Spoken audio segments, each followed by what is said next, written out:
Du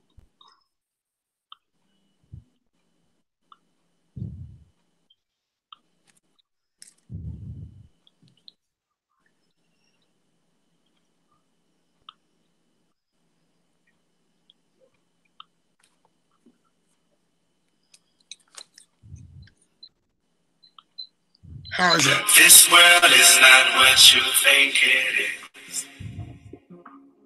This world is not what you think it is. The control system, the global control system, wants us to focus on a dot. This is what it does in science with its specializations. You focus on one dot. And if you focus on a dot without peripheral vision, then you don't see how the dots connect. So you're completely in the dark of the bigger picture. You only see one dot within it.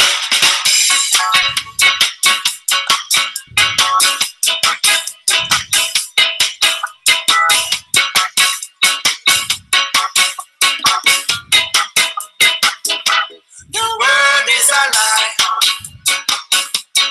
Nothing is real. The world is a lie. There is nothing I can feel. Mama didn't tell me that the world is unreal. Imaginary story, lies and unreal. Through the lies and to the fairy tale, I start to a prince of Wales. I never get told what is real and true. That's why I put truth out of the blue. Never really did. No one really cares about our heart it hurts. The world is a lie. Nothing is real. This world is a lie. There is nothing I can feel. This world is a lie. Nothing is real. This world is a lie. There is nothing I can feel. Nothing in the world will really exist. In the universe, reality exists. With the vision and the fear, my control that the world is a small.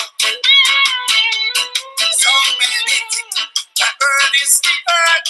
Only when the lies get told in this world. No one really cares. No one really cares when our heart gets hurt. The world is a lie. Nothing is real. This world is a lie. There is nothing I can feel. This world is a lie. Nothing is real. This world is a lie. There is nothing I can feel. This world is a lie. Nothing is real. This world is a lie. There is nothing I can feel. This world is a lie. Nothing is real. This world is a lie. Nothing I can feel. This world is a lie. Nothing is real. This world is a lie. Nothing I can feel. Who's up the bar? Come on. This world is a lie. Nothing is real. This world is a lie. There is nothing I can feel. Merci beaucoup. Merci. The control system Hello, everybody. wants us to focus on a dot. This is what it does in science with its specializations. You focus on one dot.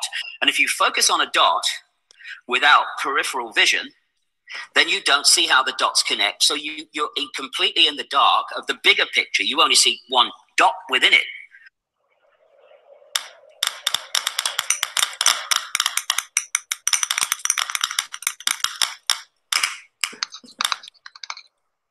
This world is not what you think it is. Alrighty. Hello, everybody, and welcome to Connecting the Dots with Richard and myself. It is the 20th of September now, and we are joined tonight by three amazing people. We're joined tonight by Mr. Deep Inside the Rabbit Hole, David Weiss. We are joined also by Mr. Matt Long and Robbie Davison. We want to thank you for joining us tonight. I'm just going to let you all know that we weren't here yesterday. We had some technical hitches, but we're back again tonight.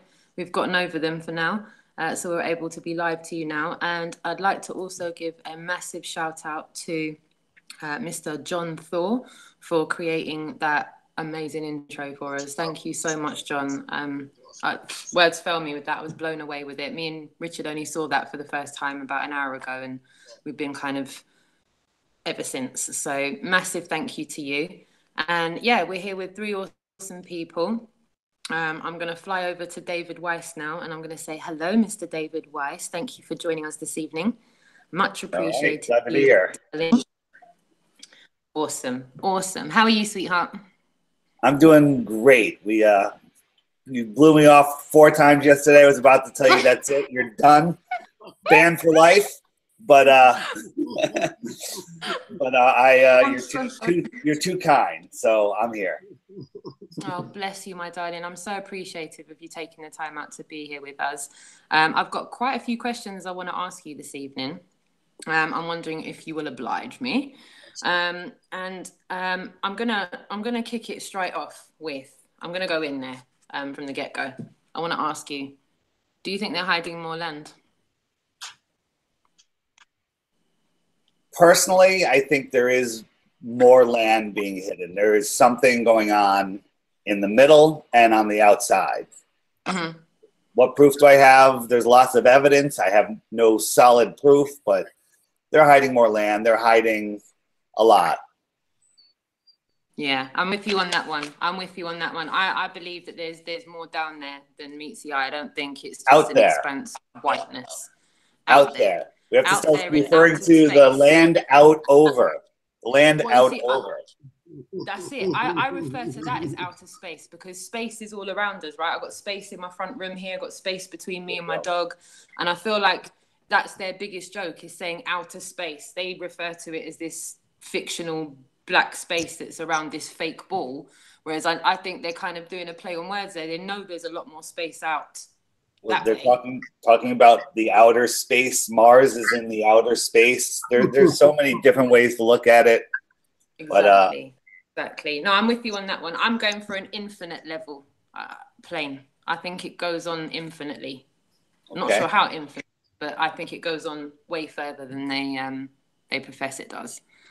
So thank you for obliging me on that one. That's one that I'm really interested to kind of get everyone's perspective of. I'd like to know also why you're awake in the first place. Why are you awake? Why do you know the truths that you do? You know, that's a good question. Before 9/11, I was asleep as anybody else. And when 9, I just everything, movies, drinking, go to work, watch TV. I love TV. I love Star Trek. I watched all of it. I was into all of it. Space, the moon landing. I never questioned any of it. Then 9/11 happened, and I'm right next to New York, so I saw it not on TV. I had a better view than people in Manhattan because in Manhattan you can't see anything because the buildings are in your way. I saw it across the water, and I knew something was wrong, but I didn't say anything for 4 years. I didn't even process it for 4 years, and then finally I saw Loose Change or whatever it was. 9/11 Mysteries by Sophia Smallstorm. And then I started to wake up to that. And it just spiraled after that. And then I really thought I was awake. And I did Deep Inside the Rabbit Hole podcast talking about everything. And we all have the same story. I've told it a million times. People bring up Flat Earth. I'm not watching a 1-minute video. You guys are idiots. This is nonsense. Finally, somebody convinced me to watch a video. And then, then your eyes are open even more. What else? What's next? I don't know what's next. And again, we don't know exactly what the world is, but we definitely know what it's not. It's not a spinning ball in an infinite universe, in a godless infinite universe. And I'll say that in this crowd. So there you go. Well said. Well said. I'd like to also ask you if you could give us all your 2 main proofs that we're not on a spinning ball. What's your 2 go-to proofs that we're not on a spinning ball? The number one for me is there is no curvature. We can see too far. We can see too far, and we live in a pressurized system next to the infinite vacuum that they tell us about. So those 2 right there, it's done. We don't even need to go any further than that. And then when you really start thinking about it, how did we evolve from nothing? I mean, it's all such nonsense. It's all such nonsense. It's like you go back and you go, how did I ever believe any of that? And it's truly amazing. I watch you guys do the activism and the reaction that some people, I think these are soulless people or people that have just lost their way so much. The people that get violent. The other day on the tour, some guy was flipping out. It was amazing. And so triggered. Wow. Triggered. Yeah. This is the thing that affects everybody every day, everywhere, without exception. There's nothing that I've ever come across that is like this. Yeah. No, but nobody is exempt from it.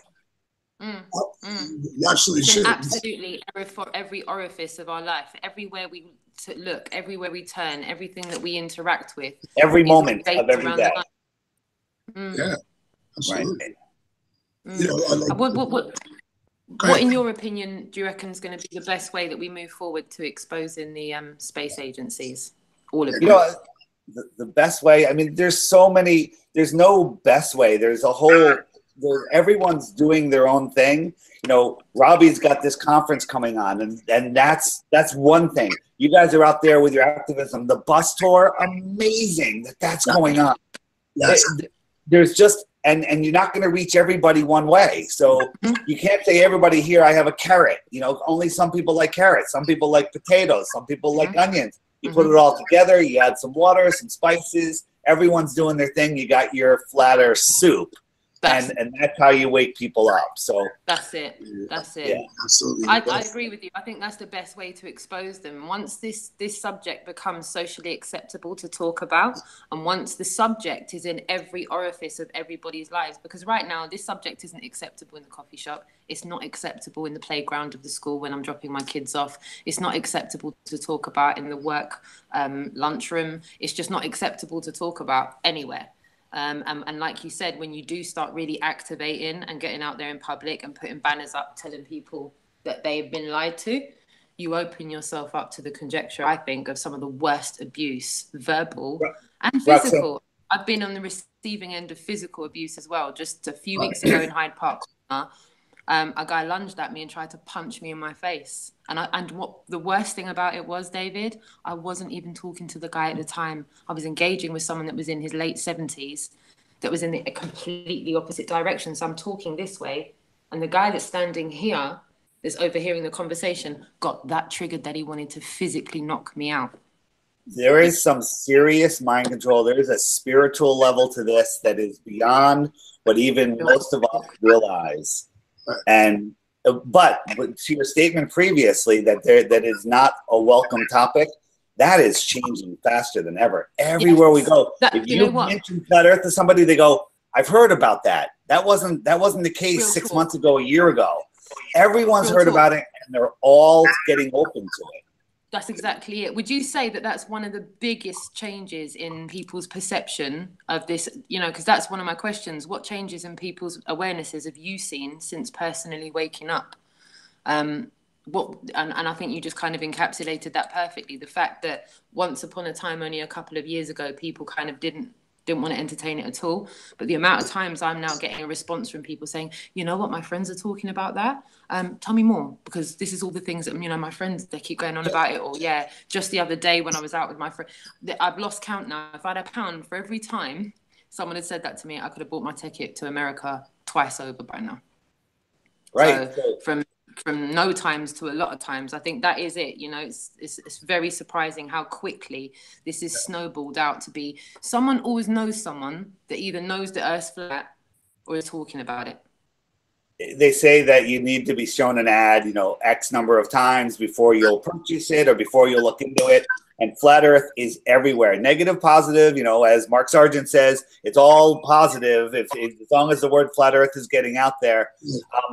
And that is pretty much the case. But people are hearing it so many times. It's in their subconscious. It's in their conscious. And now, especially with the Flat Earth podcast and my host, Matt Long, who's sitting there in the corner. Awesome. We've got a link in the description for that as well. We put a link in the description for the podcast. So if anyone hasn't checked out that podcast that you just heard David mention, click it. Big fan. But let me just say, not everybody listens to podcasts. Not everybody watches YouTube. Not everybody likes short video. Some people have a godly view of it. Some people have an atheistic view of it. It doesn't matter. There's something for everybody, and everyone's coming together, and it is exponentially growing. I think it's growing faster and faster, and we're going to get to a point very soon where people are going to be approaching us about flat Earth rather than us approach them. Absolutely, absolutely. It's kind of like we get you're absolutely right. to answer these questions, right? No, you kind of touched on a couple of things there that I definitely want to come back to, but I want to know with what we were saying about how things have progressed in the last year or so with people's perception of this subject. In your words, what do you think the best way or what can be done to move the truth forwards and get this wave being a perpetual wave and keeping the momentum of the wave? Because the one thing I mentioned the other day is this Globali UK tour, it cannot be a one-hit wonder. It's a no-go. Now that we push the bar to the point where we're feasibly considering doing things like 2-month tours of countries, I think it's now inevitable that we need to encourage everyone from every country. I want to give a shout out to the Polish guys, FEMEX. They're doing massive things out in Poland, making people aware in Poland. I want to reach out to those guys and say, listen, get yourselves a van, get on the roads, even if it's a couple of weeks, start notifying as many towns and cities as you can, get into as many town centres and as many cities and keep causing this wave of truth that's coming out. I think we need to make sure that we don't have big gaps between big things that happen. We just need to keep big things happening all the time and make them bigger and better and more streamlined as we go. Because I think what we are starting to find is definitely over here in the UK, I don't know about you guys in the US, but we're definitely coming up now with a formula of activating, and we're trying to streamline it as best as we can. We're obviously trying to train ourselves not to get triggered, but we're humans. We're human beings. There is a point where we snap. I've got the longest wick in the world. I'll tell you, I've got a massively long wick. But when that wick goes, there gets a point where you need to kind of walk away from a situation. And that's something that I think we're trying to hone our skills in on. But what do you think would be the best way forward for this now to get the truth out there to the masses? Yeah, it's really changed a lot since the conference in Raleigh last year.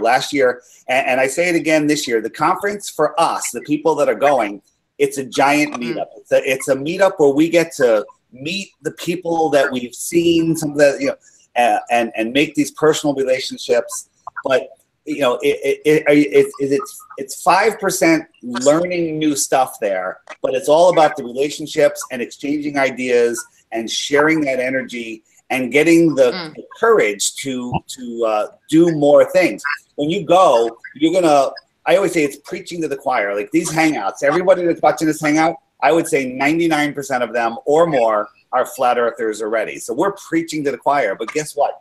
The choir needs preaching to. And I think it was an authentic intent with the first guy that was really out there doing activism, or maybe there was someone else, but he was one of the first. And I'll give him a round of applause. He's doing awesome. Yeah, but then you know, then there's Realm Walker, and then you guys, and Big time. Dave Marsh and Dave Murphy, and it's growing and growing, and people are it is growing. Just like you said, we need more and more people. Well, it's happening. Robbie did the conference last year, and I'm like, okay, it's preaching to the choir. We need to let the people that don't know about Flat Earth know about this conference. So I came up with the idea of a billboard. And guess what? I didn't go to Robbie. I said, Robbie, we need a billboard. Robbie's got his hands full. I said, we need a billboard. I started a GoFundMe. We started talking about it. We funded it. We had a 48-foot billboard. Did the same thing again this year. That's waking up 86,000 people a week are going to see that thing. And that doesn't count 18 and under. And then we're going to have a rally at it. All a bunch of activists like Flat Earth Fokker and Josh, you know, big Authentic group Intent, and others are coming. big group. And Dave, where's this billboard at again? Where's Say this that billboard? again? Where's this billboard? Where's this? The billboard is on the main road between the airport and the conference. Okay. Oh, nice. And on the Wednesday before, we're gonna try to get I would like to see 300 people there. We'll see, and we're gonna live stream it with a drone. But it's out there for a month leading up into the conference. And to be honest, I didn't do it for the conference. Yeah. I did it to wake people up that don't know about Flat Earth. Correct. And to get other people's attention. But there's a bunch of activists, you know, they're like, you know, the conference, it's a lot of money, and you know, we can't all afford to go, and there needs to be more activism. Well, guess what? There's gonna be more activism because they're gonna come and they're going to do street activism in the evenings. And guess what? They're going to have all of the conference members that are going to want to join in. I'm going to want to join in. That's going to want to join in. And guess what? They're going to give us all the confidence to teach us to do the same thing. So after the conference, I bet there's 3 times as many people doing activism. Excellent. And it's going to grow and grow. So again, there are no leaders in this movement. There are just people that are going to do something about it, or people that are not going to do anything about it. And there's also people that are going to complain about it. I just want to do something, okay? And there's a lot of doers out there. So that's what we're doing. I found a niche, which is the podcast. Matt, my former co-host, he got busy with some work stuff, contract stuff where he can't physically do it. So Matt jumped in. And we're just having fun. We're just having fun, talking like we're talking now. It's excellent. It's excellent. And you know what, Roxanne, that was very instrumental when I woke up, because the first thing I was looking for was Flat Earth Podcast. So it was 2 options. It was him and IPS was the only ones putting anything out on podcast. Okay. And I would listen. I wish he did more. But you know, hey, you never know. Wow.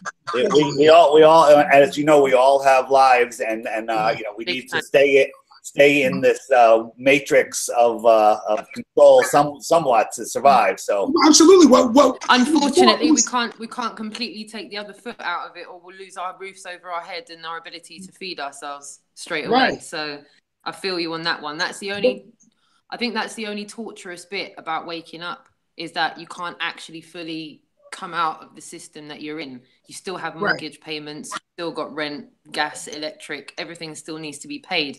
It's not like because we've woken up, we all of a sudden don't have to work within the infrastructure anymore. Right. It's not like a given right. You know what, Roxanne, you're right. You know what, it was instrumental to me because I was like, I'm a New Yorker, you know, and you're a New Yorker too, right, Dave? Dave, you're a New Yorker. I'm right outside. You're in New York City? Right. Yeah, well, I know I'm in Pennsylvania now, but I'm from New York. I'm from New York. So, and it was just funny because I was like, oh wow, he's from close to where I'm at. He's fellow New Yorker. Yeah, it was woke, and it was like, oh my gosh. And then which is nice because you was talking about some real stuff. And my thing, I want to ask you a question is because I haven't. You're like the best person to ask this question. I really, except for maybe Rob Skiver. How does the sun work, man? The way you present it, the way you I have schematics. Hold on, let me just throw them up on the screen. I love how you, Roxanne. You got to hear him. Hear how he presents how the sun works. I don't know how the sun works. I just know that it's not a burning ball of hydrogen 93 million miles away. And I have some theories that I can replicate to show that how we all see the sun relative to our own position in our own like personal dome. And I can demonstrate it and show you how it works and how the shadows work. I have an experiment with. So the one in your kitchen, you've got one on your kitchen top where you use the ball and you go along everything and you can see it completely. It's just, that was just showing. That was showing that a ball, a light going in a straight line viewed from below will look like it's going down, and that shows just part of how that shows how the sun sets in one way. There's many factors to it. There's atmospheric magnification that doesn't show. There's the merging of everything together. When you have a clear day and you look at the horizon coming together with the sky, well, there's a cloud deck. Let's call that cloud deck 10,000 feet that you cannot distinguish from the horizon. That's 10,000 feet above your eye line. So that's like this, okay? And the sun's going to go past that, but because of perspective, you're going to see the sun go like this and disappear behind it. It's going to go behind it like that. And that's just due to perspective. And then people go, representation. I've used it a couple of times already when I'm out talking to people because it's so quick. It's such a quick pro quo video. It's not a long time that you've got to get someone to slow down to just look at it. I thought it was excellent. You did a series of little videos like that, and I thought it was brilliant. I try to keep all my videos under 5 minutes, under 3 minutes, 2 minutes, because I'm preaching to the people that I don't want to hear it. So I try to give them a lead. You know, I wouldn't watch a 45-minute video. Are you kidding me? You know, the flat Earth is nonsense. But if I watch a 2-minute video that goes, let me see that 5-minute video, you know, let me see another one of those, and next thing you know, I'm watching the Morgile for 3 hours. Just beautiful information. You know what, Dave? I like to show everybody one of your videos that I actually love. Are you okay with that?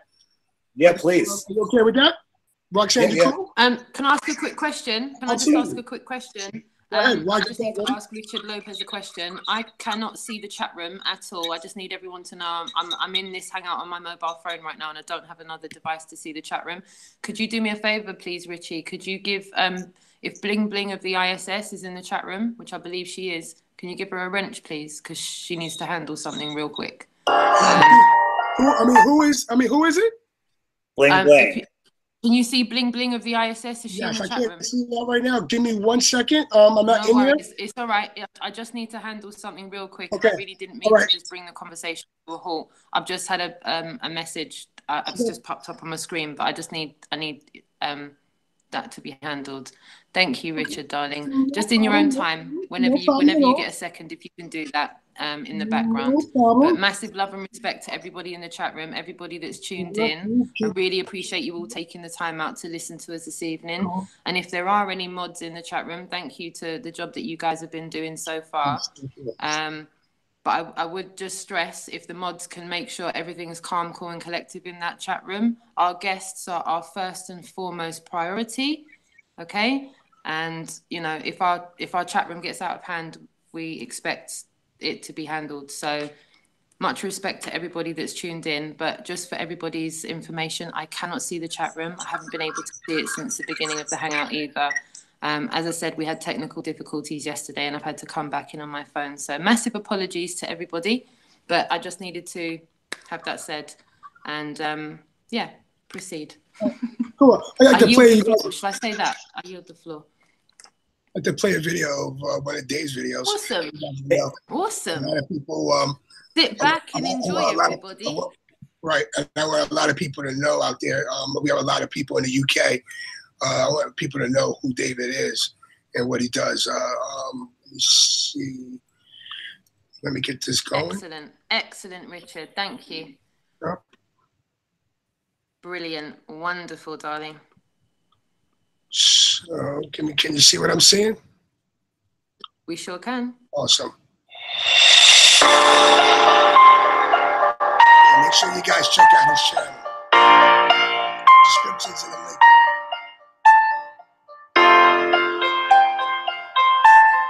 She's brilliant. Absolutely brilliant. Here's our flat Earth with our magnetic center. This is the shoreline that we call Antarctica that surrounds our world. And here's my boat. I put my boat down, and immediately the compass points north. If I want to circumnavigate, I want to head west or east, but we're going to go west right now. So I'm heading west, and as you see, west keeps turning. So I have to keep going, and this is how, when you go west, you end up going all the way back to where you started from. Same thing for east. You go east, I keep having to turn because my compass keeps making me turn to go east. If I want to go dead reckon west, so this would be dead reckoning west. If you watch the compass, I'm no longer going west, I'm going south. Any straight line on the flat Earth will eventually become south. That is how you circumnavigate on the flat Earth.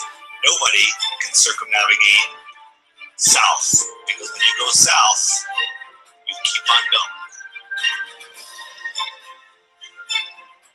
I go north, and as I pass North Pole, I'm now going south, even though I'm going in the same straight line.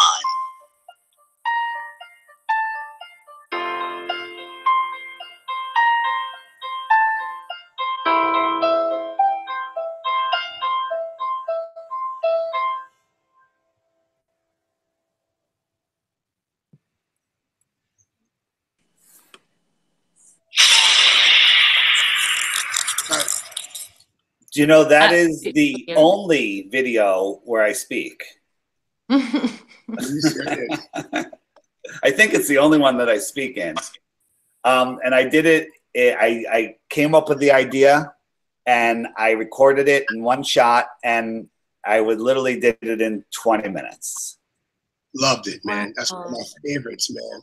One of my favorites. A lot of people. And the biggest argument you'll get on that is, and this is a great one, if you show it to someone on the street or tell them about it, they'll be like, well, that means that when you're traveling west, you have to constantly correct to the north, and that just doesn't happen, they say. I'm getting a little feedback. But even on a ball, you would have to turn to the north unless you're exactly on the equator. Because if you were a mile from the North Pole and you wanted to go west on a ball, you have to stay 1 mile from the North Pole the whole time. So you got to keep turning, and 3.14 miles later, you're back to where you started. Same thing all the way down. That turn becomes less and less as you go out. Now, the only thing is, on a flat Earth, even when you're south, outside of the equator, you'd still have to turn to the north. We can't really prove that because the circle is so big. You know, you don't notice it on an airplane. You barely notice it on a ship. But I believe there are ship's captains that have reported on long treks in the southern oceans that they have to constantly correct to the north. See. Interesting. See. Yeah. What about the North Pole, man? Thinking, everybody's talking about the South Pole. I'm thinking about the North Pole. We don't know nothing about the North Pole. Nothing. Yeah, that's a whole other thing. And I really, honestly, I don't know. I know that there's something.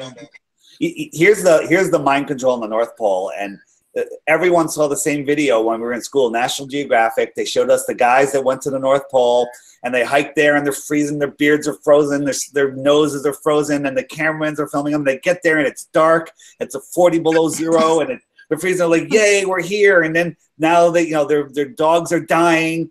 It's just out of control, and then they leave, and that just mind controls you to never say, "I want to go to the North Pole."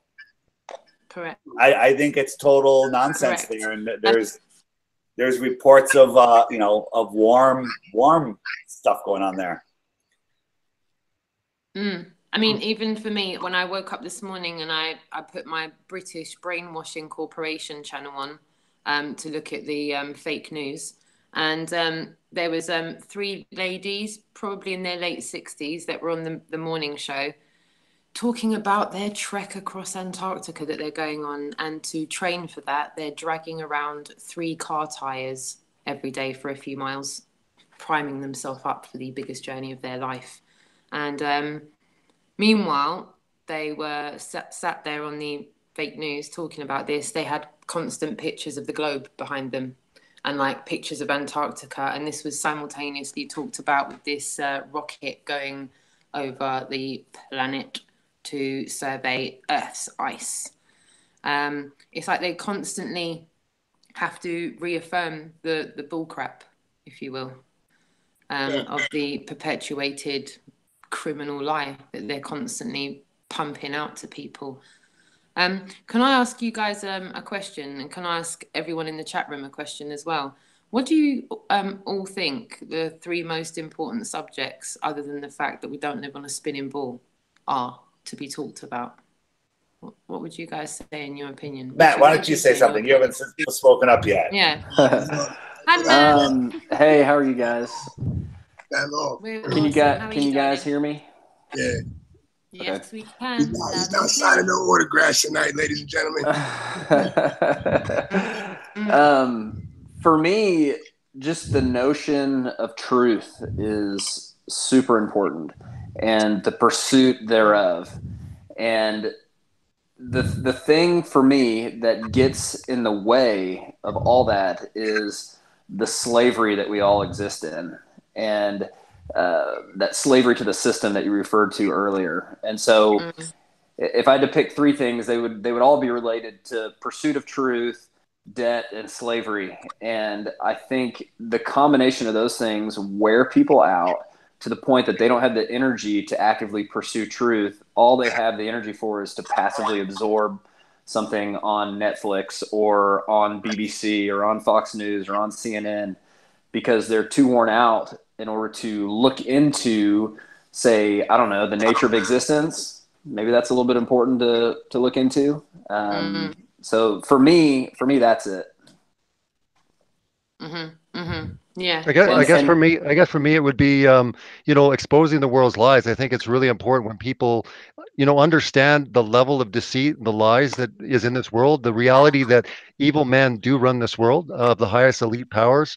And when people see that, then they start to question their reality. They start to look into a lot more. I mean, when we're talking to people about this topic, I always like to gauge it on that conspiratorial scale. Where are they? Because I believe that everyone has kind of a conspiracy theorist in them at some point. Maybe they're just JFK. Maybe they're like, maybe there's more than one shooter. They might not be at 9/11 yet. And most of us on our journey, we'd gone up this scale. So, it's a lot more receptive to us sometimes coming to this topic because we've already been on that journey. And then we expect to talk to someone that's still grappling with the fact that maybe the government lied about one of the the worst event in America's history.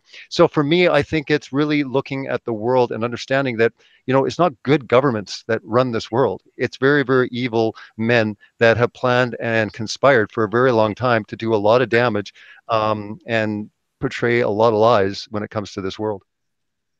I want to expand on that a little bit. What both of them said, it's about escaping from the slavery. And when you keep answering questions, people keep asking you questions, and we have answers. They get frustrated and they go, well, what does it matter? There's nothing we can do about it. We're powerless. Just by saying that, you becoming powerless. When you wake up and see the deception and just spiritually say no. Okay, I'm not talking religion here. I'm not talking anything. Just say, I do not consent. That your free will is way more powerful than they have indoctrinated us to believe. And just by doing that, you are creating an entire new world for yourself. My life has changed completely. I've escaped from the matrix. I'm still in this system, but I see through it. I see through it, and there's so many advantages that we have by knowing this information. Okay, it doesn't make us better than anybody else. It makes us, we're all out here trying to help these people where half of them are throwing punches at us. it's just, but I again, people were waking up, a few at a time, now bunches at a time. It is coming. We're going to hit that critical mass. That tipping point is coming. It could come tomorrow. It could come sometime this year. It's not far away, in my opinion, if things keep going like this. However, if something massive happens that shakes the world, that screws with the power grid, disrupts the food supply, people are going to go right back. A lot of people that aren't waking up, they're not going to want to hear any of this. They want to, they want to survive. They want to take care of themselves. And, without any catastrophic event like that, we're on a track to waking up very fast. And I don't know what's going to happen, honestly. Great. I'm with you all on that one. I've just got one more question that I want to bring out to all four of you, Richard, Robbie, Matt, and David. We're in the year, we're told we're in the year 2018 right about now, which means once upon a time, it was supposed to be the year zero. And then we talk in reverse about years. Do you think we are in the year 2018? And if not, why? And if you do think we're in the year 2018, why? Anyone can fire away. Well, I'll just say that if 5 years ago I thought I was on a spinning ball flying through space, there's no way I could tell you that this is 2018. That's all I'm gonna say. Cool. Cool. I don't see how, if our calendars have completely changed, we're not even on there used to be 360-day calendar.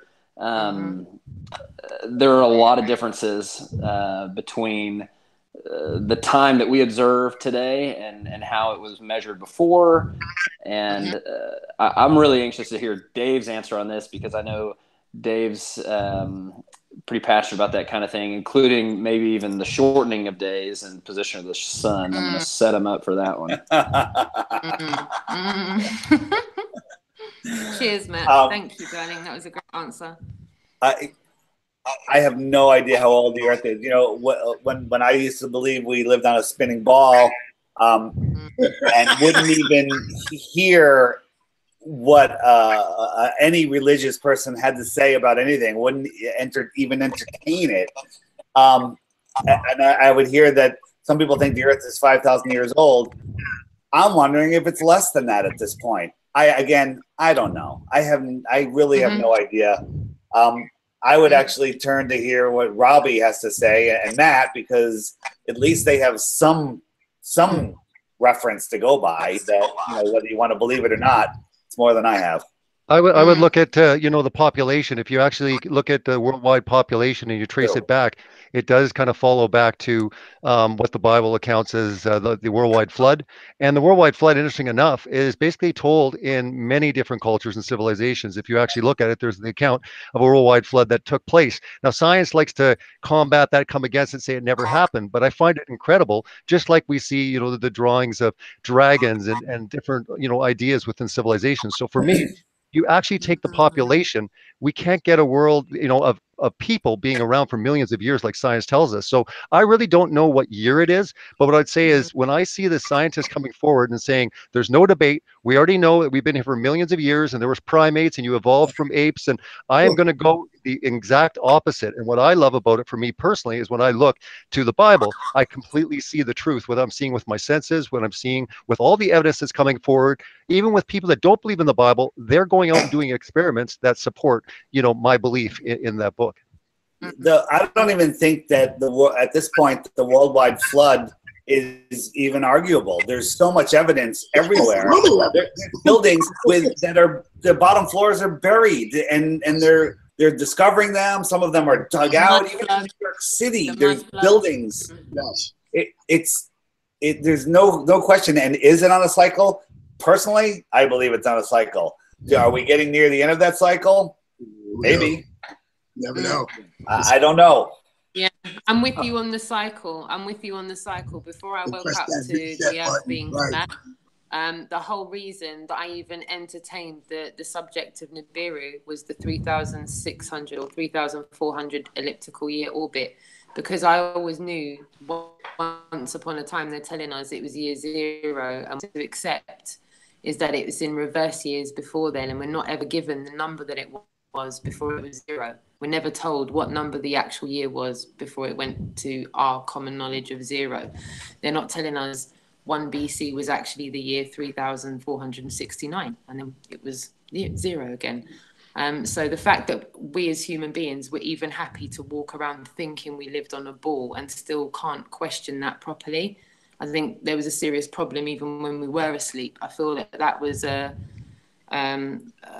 cog in a spanner in the works, so to speak. So I'm definitely on the whole cycle of things. But I really wanted to touch on what you just said, Robbie, about the flood, because allegedly Dave was on the other day and he was talking about that find where they found that thing that looked like the Ark. And it just goes to show that everywhere you look in civilization, no matter what international country you're looking into, there's some kind of evidence of a massive flood. So even when you take religion out of it and you take people's opinions out of it, the facts speak for themselves. And even Richard was showing us some megaliths the other day. Sure. And then we had other people mentioning mud floods and stuff. And so the more I look into it, there's just so much evidence for things having happened before. And now we're living on top of things that have happened before. Sure. Yeah. Sense. Yeah. And I mean, I want to be clear as well, too, because I think a lot of people, already say that if someone believes in the Bible, they must be religious. I don't consider myself religious one bit. If anything, I'm against religion. Following one person for me is Jesus. I'm a follower of him and what he taught and what he believed. For me, religion itself has been perverted. And I think sometimes it's hard for people to draw that dichotomy between the two. And they instantly want to trash religion, by someone that wants to hold to the truth of what scripture says. So I think it's an important topic because I think a lot of people in the truth community instantly just trash this idea of saying, oh, this is religious. No, it's not. I mean, it's not. There are, systems in place like Catholicism. That is a religious system dictated from above. There's rules, there's mandates. Again, when you don't have anyone to answer to exactly your creator, that to me is not a religion. Yeah. Understood. There's people, there's some people that are freaking out saying that religious nuts are taking over flat earth. Well, I'm not a religious nut. I'm somebody that knows that we live on a flat created earth. So therefore there's a creator. I believe in a creator. Okay. Doesn't make me a religious nut. It makes me a rational person. And that publicly, that's as far as I'll take it. There's a creator, and whatever you want to take it from there, go ahead. How can you rationally come to the idea that we're either a plane, an infinite plane, we're positioned here, for a reason, and basically say that happened by accident? So all we're saying, when people want to say religious, let's take that off the table. Like David said, he said, I believe in a creator or creators. The idea that we were created. Yes, sure. And that's exactly the commonality I see. We have to come to the idea of logic and understand that if this is here by design and it's not a random accident that just poofed into existence, the flat earth, then there has to be someone behind it. So that's exactly what I try to emphasize and say, look, we all have various beliefs and differences there. But the one thing that we have to agree on, because I have yet to do an interview with an atheist flat earther that believes that it happened with a cosmic accident and poof, this flat earther, this infinite plane was there, by accident, by random chance. So that's the one thing I think is really important to emphasize here with the community. No, we can talk about religion. That's a different topic. We're talking about, we understand that something, a designer designed, a creator created. That's something I think that we all have to recognize. And if not, I'd love to talk to you if you honestly believe that this flat earth, however you look at it, however your model is, happened by random accident and chance. Yeah, and I agree with both those guys in terms of differentiating religion from relationship or whatever you want to call it. And you touched on evidence before, and man, the evidence is out there. The problem is it's a person's worldview that's going to interpret it. So I'm gonna look at the geological column with all the fossils, and someone else is going to say, well, that's millions of years of non-catastrophic processes. I'm going to say, no, that was all laid down in Noah's flood. Right. Now, you have to someone has to have an open mind and be open to hearing something without necessarily accepting it to even get to that point of hearing an alternative viewpoint that's going to challenge their worldview. So that's where it's tough. Yes, there's evidence. The problem is someone's head. Well, someone's going to interpret it through their worldview. Yeah, well said, man. Yeah, well said. Well said. I look at this like Dave said, it's overwhelming evidence. That was something I'm very interested in. Archaeology is a big key, a piece to this puzzle, and discovering the truth. Because once people see all the deceptions in that, how the Smithsonian's been hiding the giants' bones, how they've been building on top of cities, the evidence of all the flood, okay? It was flooded with water, flooded with, and then people think, well, the flood came from clouds. Well, no, I don't think all that water came from clouds. I don't think clouds ever happened. Hey, there's so much to talk about, and I got about 10 more minutes before I got to split. So if there's anything specific you want to talk to Matt and I together about me, feel free. Absolutely. And then we'll definitely come back and do a one-on-one, and we can go into all this other stuff. Sounds good. And I got to split when Dave goes too. Yeah. I appreciate the time you guys taking out and coming on and talking with us. All right. So can I ask two more questions, if that's all right, to Matt and David, if that's okay? Sure. Okay. So first of all, I want to ask you both. I'll start with you, Matt. Why does this matter to you so much? Well, for me, specifically coming from the biblical perspective, in Romans, it talks about how we can get to know the invisible attributes of God through the physical revelation of his creation. Like even his eternal power can be known through his creation. And because of that, man is without excuse in acknowledging him. So to me, there's an enormous value in knowing what the actual creation is, because it shows the relationship between our creator and this place. And the flat earth model with God on top and us right here is very different than the heliocentric model, where I'm not sure where God fits in this whole deal. And so, which was a stepping stone for me when I was younger, because I had atheistic leanings, and one of the reasons for that was because I was reading a lot of science books that said they had all these explanations on how everything worked. And so for me, I just think that if the creation can show you how to relate to God, of course, the powers of evil are going to try to cover that up. Like, of course, like that is so logical. So that's why it matters to me. Cool. And I'll ask the second question to the both of you, because you're both involved with that. I want to ask you real quick, Matt, can you, if anyone doesn't know, Matt's on the Flat Earth podcast with David. That's the link for that is in the description. I really want to pick your brain about the red hen. Yeah, so the red hen it's something that it's not mine, it's everybody's. Everybody can have it.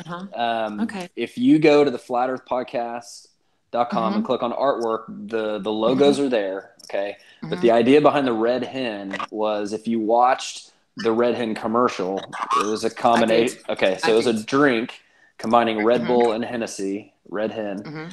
So redhen with 2ns.com.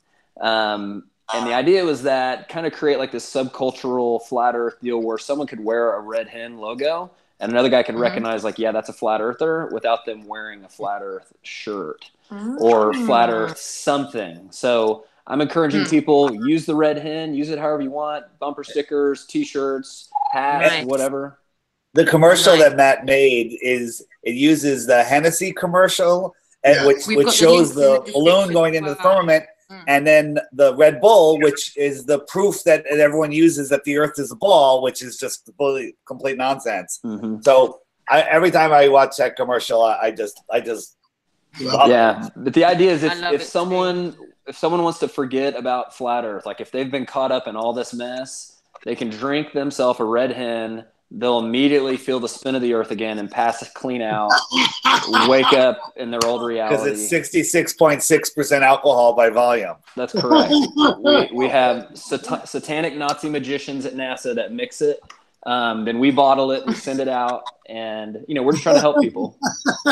It is true. It is true, though, because if you actually think about it, the only people that really feel the movement of the earth are when they're drunk, right? That's when you feel the earth spinning, right? That's right, yeah. You got to keep one leg on the floor when you go to bed. There you go. It's a good point. You know what? If the earth was spinning, we'd feel like that all the time.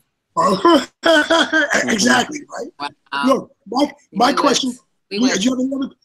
My question. I've got one more. Yeah, I've got one more. I wanna say for anyone in the chat room that does watch the Flat Earth podcast, great. You already know the answer. No, you probably don't already know the answer. Actually, Listen to. If you watch it, great. If you Listen don't, to. you wanna listen to it. But what is your goal? Can you tell me what your goal is with the Flat Earth podcast? What's your ultimate goal? Our goal is to beat Joe Rogan's podcast experience, so Matt and I can just do this full time and then take all of that money and buy billboards across the country and just take this thing to the edge. Our goal is the same goal you have, is to wake up people that catch them everywhere we can. You know, some people will see a billboard, some people will go to a conference, some people will see your activism, some people will be searching iTunes and Flat Earth Podcast. What's that about? And I can't tell you how many people have called in and said, hey, you know, I'm getting messages all the time. Hey, I saw this. I heard Flat Earth. I saw the podcast. I'm powering through these daily. This is amazing. And you know, if I woke up 5 people, I'd be thrilled. But the podcast has woken up hundreds of people that have let me know they woke them up. And then there's the ones that aren't saying anything to anybody. Wow. But there's the closet Flat Earthers, I think, is a massive community. Yeah, I think so too. I think there's way more numbers there than people let on. I've got one more question that me and Richard like to ask everybody. But I'll let you ask it, Richard, because you know what question it is. No, you can ask him that question. No, ask me. Let me answer my question, and you can end it off with that question. Okay, cool. No, okay. It's actually more towards Matt. I know Dave knows, but look, man, there's a lot of stuff going on. When we become flat earthers, I don't know about you.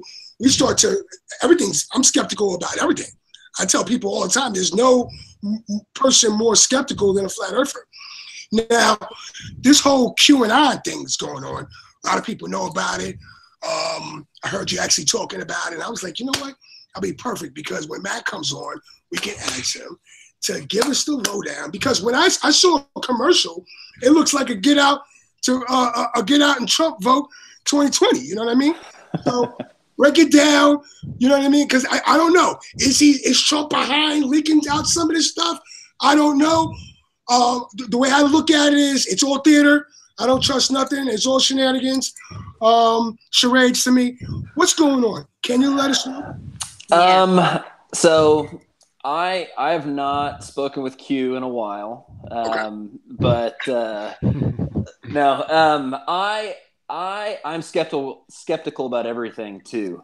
I do think it's super cool to think that we might have some powerful people on the inside, on the side of good, whatever that means in this crazy world that we live in. Wow. I'm fascinated by it. I think it's super interesting to follow. If you're not following it, check it out. Can I pick your brain on something to do with sure. it, if that's okay? There was a Q post way back, I think it was in October last year, where he did 44,000 feet versus classified. I'm not familiar with it. It was in probably maybe one of the first 6 weeks of him posting from last year. I think it was probably around the end of October that he started posting. Was it around then that he started posting? Me? No, Q. Oh, Q. Oh, Q. I'm not sure. I'm not a full-on expert. Okay. But yeah, he did a post about 44,000 feet versus classified. We'll never fly that high again. As too much conspiracies come off of it. I've actually screenshot it. I'll put it into the Google Hangouts message after, and I'll show you what it was. But it basically, to me, read a flat Earth post. Yeah, flat Earth post. I'm wondering what the numbers are in the Q supporters that think they live on a ball and think they live on a flat plane. I'd be quite surprised if quite a lot of them thought they were on a ball. I've got a funny feeling most Q supporters know they're on a flat plane of existence. Well, that's probably the case. I mean, as far as the people that exist in those kind of forums, you know, I've had contact with some folks that are in those deep, dark circles of the internet. So I do believe that there are real people in there, and I just like anywhere, I believe there's people on the side of good and people on the side of evil. Understood. As far as what everybody knows, obviously nobody has the full picture. Everybody's trying to figure it out. I think the more people that we have awake trying to figure it out, the better. And when I say we, I mean the side of good. Right. So, let me make a comment on the Q thing. I have an open mind. I'd rather have a mind open by wonder than closed by belief. So I'm back and forth on Q. I haven't really taken a stance, but Q basically said one of his posts recently was that the president, we're going to have a major incident, and the president's going to address the nation on the emergency broadcast system before the midterm elections. I'm not saying that's going to happen or not. All I'm saying is we're going to know whether Q is real by the midterm elections. Well, this is another thing I want to say. I can't really think of many times where he's posted something and been way off. I'll be honest with you. So here's the thing. We're going to know by the midterm elections. Right. Now, Robbie, do you have anything to, I'm sure have you heard anything about this Q? Yeah, absolutely. Yeah, I was actually just talking to Rich Hopkins, Mr. Thrive and Survive. He's done a lot of research into Q, and I talked to a few other people. I haven't had time to extensively research it, but what I'll say is sometimes as truthers, we get to a point where we dismiss everything because, again, everything has to be part of the plan. And what I'm saying is sometimes there's wrenches that can be put into the program. Sometimes, if you understand good and evil, do you believe that actually ultimately evil will win or that good won't have a chance whatsoever? So what I'm saying is, I'm always like looking at things critically. I try to have good discernment. But what I can say when it comes to Trump, and by all means, I'm not a pro-Trump, I'm not a Trump supporter, but I put out a documentary 2 hours before he was inaugurated. And in that documentary, it's called Truth Trumps Lies. All I was showing in that documentary, isn't it fascinating, though, that all the truther issues he was bringing to light. He brought up 9/11, about bombs being in the basement. He brought up vaccinations and autism. He went against climate change. So I'm saying, like, as far as the New World Order and the Illuminati, they want to get everyone on board with the whole scientism train with climate change. Trump has completely spit at everyone and said, I'm not even part of the Paris Accord. So I just find it intriguing that of all these big issues, why in the world would anyone bring to light the connection possibly with vaccinations and autism? That's a doozy in the medical industry. He's gone against the medical industry. He's gone against climatology and that type of science. So to me, I'm not even saying when it comes to the whole Space Force, and that's a whole other topic for another day. Those are delusions of grandeur, in my opinion. But what I'm saying is I think there's something more that's going on that meets the eye. And by all means, I'm not saying he's perfect. I'm not a huge supporter, but I'm not willing just to throw him under the bus when he is the only truther president I've ever seen since JFK. And I guess we're going to see how this story ends. But I'll tell you, he's bringing a lot of issues to light. And if you actually watch my documentary, Truth Trumps Lies, it's on YouTube. It's just interesting because it's not about being pro-Trump. It's just saying, why would someone come out and talk about all those things? And people will say, well, it's this big ruse for the truther community. Understand that we represent such a small minority in the population. They're not going to go to all that extent just to fool us. But again, I could be wrong. I'm not saying I know all. I'm just saying that I think we should look at things, and sometimes there should be glimmers of hope. And maybe, like you said, by the midterms, we're going to find out. But I think that there's some truth to this Q. I really do. And, I have my theories. You know what gets me, Roxanne and Robbie and Dave and Matt, is I look into the Q stuff. I'm like, I'm just like, I'm excited. But then at the same time, I'm hearing Donald Trump talking about Space Force, you know what I mean? And Space Force thing, and just like, it's like a double tongue. And you know what I mean? So I'm like, I don't know how to make it. So, and that's what's really stopping me. Even like, I think it's the clever. They know the truth is coming out, and they're doing everything they can to slow the rate or get behind in control of the narrative. Do that kind of make sense? Totally. Yeah, thank you very much for your answers, guys. That was me wrapping it up with that. In closing for me is just remember, we have free will. They can't take it. We can only give it away. And that free will is far more powerful than what anyone realizes. So prepare yourself that way. Disconnect yourself from the system. Do what you have to do. But stop. You be careful that your words create your reality. So if you're like, I'm powerless, there's nothing I can do, well, guess what? You might as well just lay down and die, because you're setting yourself up for that. So, prepare yourself, do what you can do, stay awake, help other people, and that's it. You know, move on from there. Well said. Well said. And listen to the Flat Earth Podcast. And the reason the Flat Earth Podcast pushes the conference so much, we do commercials for the conference. We're always pushing it. It's not for Robbie. It's for people, because it is the best experience I had ever. It was amazing. And it's really a conglomeration of energy. And look at the energy that you guys are putting into this. If you guys were here in the United States, you'd come. I know you would. It's worth it. And anybody that can go, there's one other thing about the conference I want to say this year. Go, because I guarantee it'll do something. It's good for you. There's a whole bunch of people that have contacted me that are coming this year with their significant other who is not a flat earther. Okay? Oh, wow. So that there's no way they can come and leave and not leave as two flat earthers. It's just impossible. It's not going to happen. Okay? So just for what it's doing for those people, because people have heard me say it before, a flat earther and a ball earther can only stay together because the flat earther is hoping that the ball earther will wake up one day. Okay? Wow. That's my opinion. Maybe other people think, okay, there's a yin and a yang there. I personally don't think that it can last forever like that. So it is bringing people together. There's people are meeting other flat earthers. There's people that are bringing their spouses. I think that is the most incredible thing. So if you're a flat earther, you're listening to this and your significant other isn't, convince them to say, hey, humor me. Let me take you on a vacation. Let's go for 3 days. And we're going to meet people. We're going to have fun. Just make it. Just do anything you can to get them to come, and I guarantee it will change your life. Awesome, awesome. Well said. Well said. Hey, before you go, because I know you got to go, Dave, I do want to say thank you myself on behalf of Harry and Jason and Roxanne and myself and everybody that's on the team working on the ground level of the Globe Live Tour in the UK. Supporting us with your donation.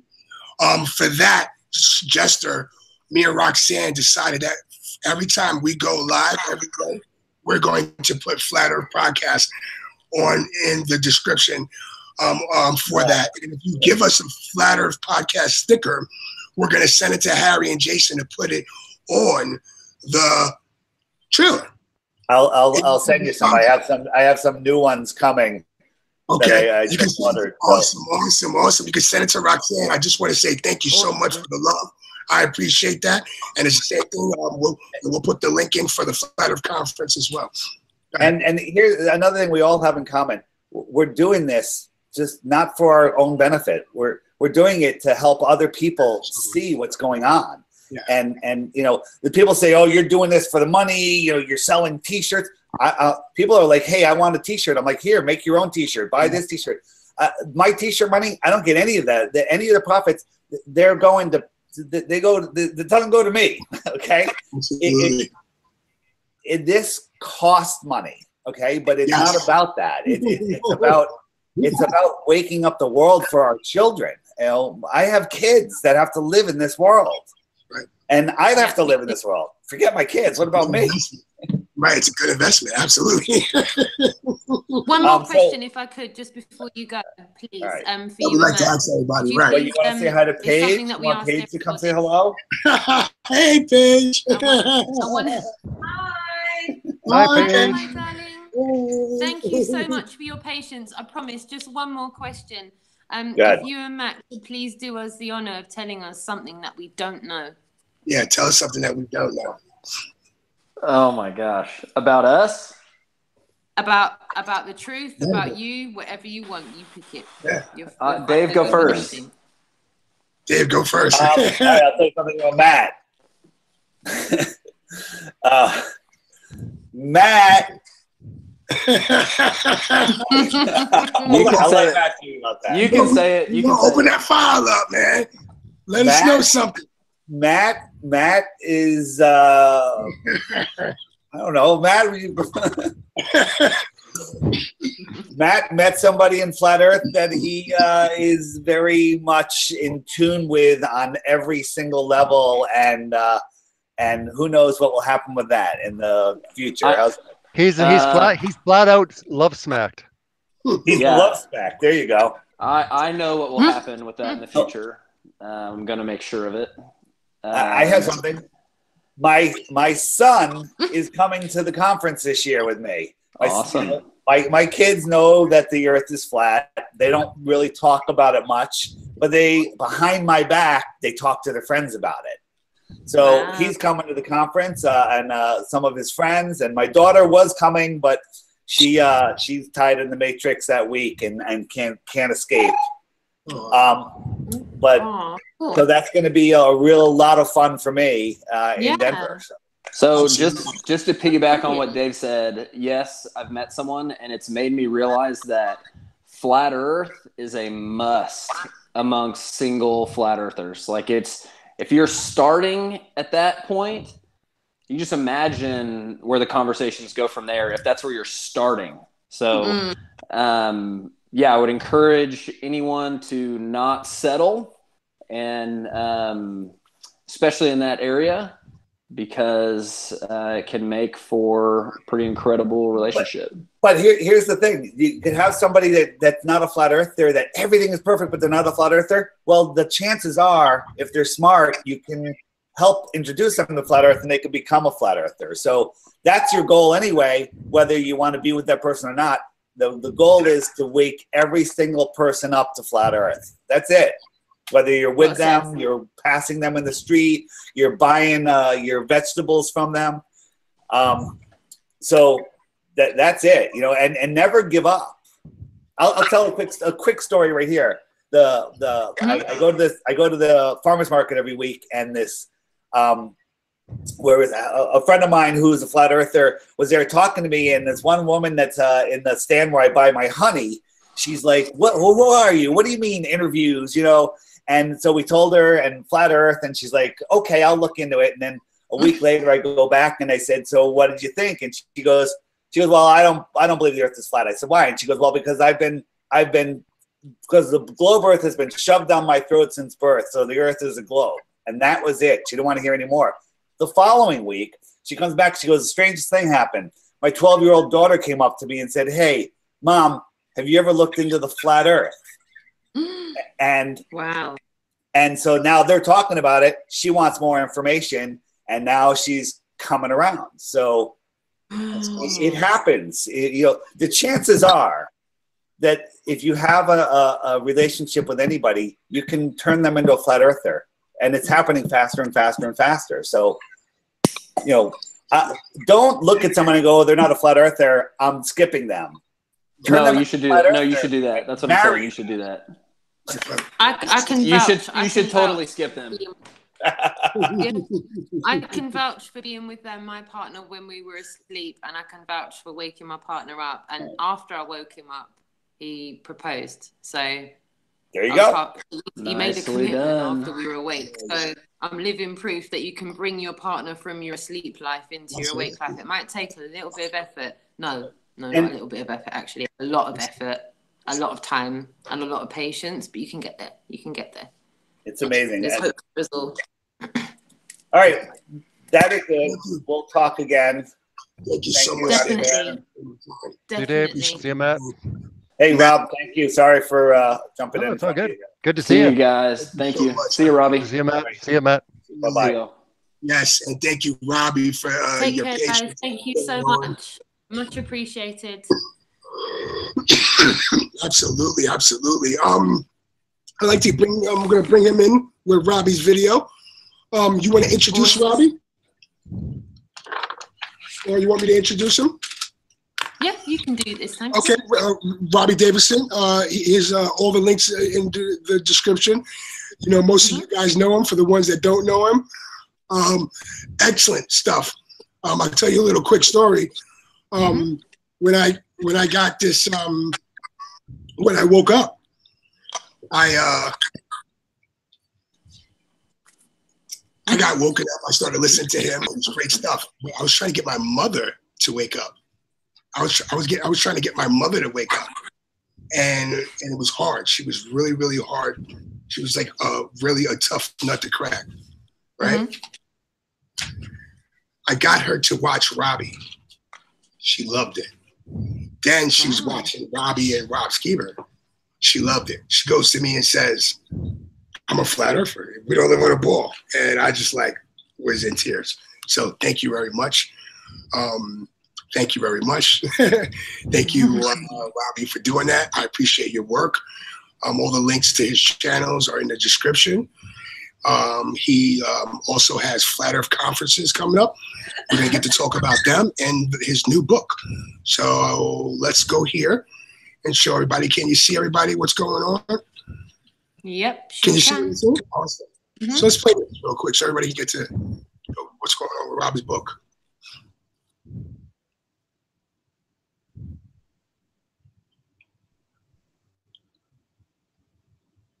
Don't think we have audio. Yeah, I can't hear. I don't know why that's not playing.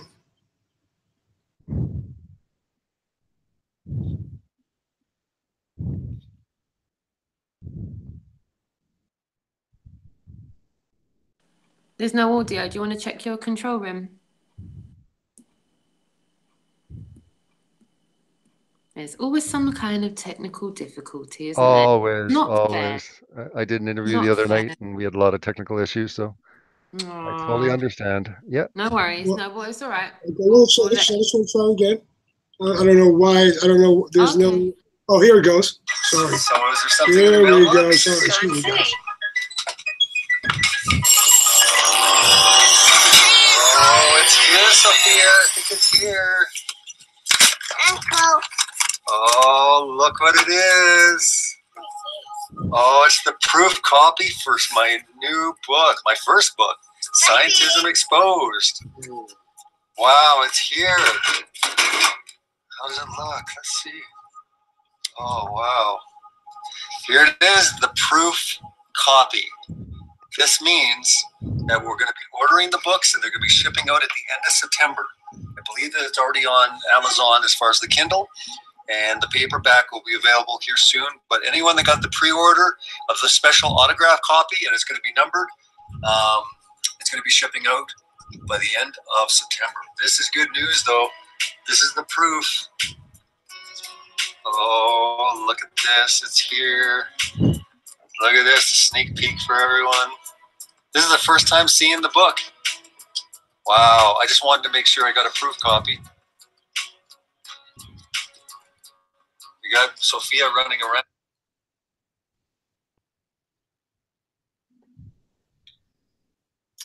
Unbelievable.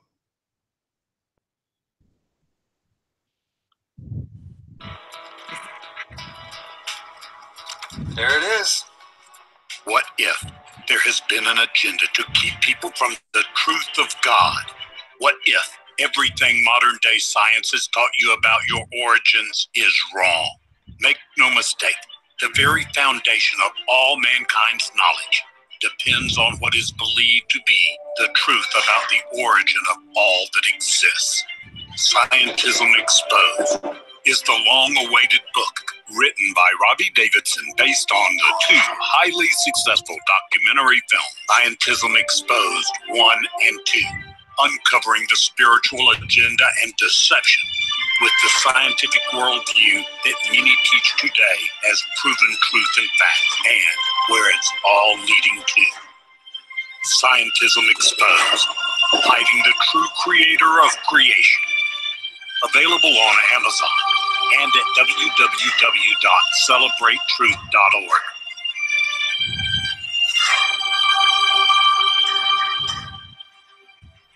Yes. All righty. Wow. Yeah. Absolutely. So let's get out of there. And we'll go back. How you like that? All righty. Yes, Robbie Davidson, Celebrate Truth. Just less than 120,000 subs. Scientism Exposed 1 and 2. I've seen them both. Actually, the first time I saw it in Maryland, she went to the conference I think you had in North Carolina here. Rob Skeever gave her a couple of copies, and she gave me one when we first met up with her, her and Carly. Shout out to Carly as well. We all met up, and she gave me one. And I saw that on on the channel, and wound up giving that copy to my mother. So that's how it works, folks. Yeah, it was nice. It was nice to do that as a surprise for everyone when they came in for the worldwide premiere in Raleigh, North Carolina, USA last year. They were away for dinner, and when they came back, we had basically put a DVD copy on everyone's chair. So everyone was really shocked when they came in and they saw they all got a DVD copy of the movie they were about to watch. So it was really special for me as well to see a lot of people that were involved in Scientism Exposed 2 that were in the audience, and they got to see it for the first time with me, also looking at their reactions. But yeah, it was a real honor, and it was an amazing experience for me debuting that movie at the conference last year. Wow. Awesome. What got you? Well, I mean, what made you say, "Hey, I'm just going to start conferences and stuff like that"? How did that come about? Well, my kind of background is I did like marketing, advertising, but I did event management. And actually, interesting enough, I actually did in 2014, I did a massive North America tour for Bitcoin, cryptocurrency. So I came up with a concept where I would do all 50 cities in Canada and the US in 6 months. So we did the entire tour. I think it was 5 months.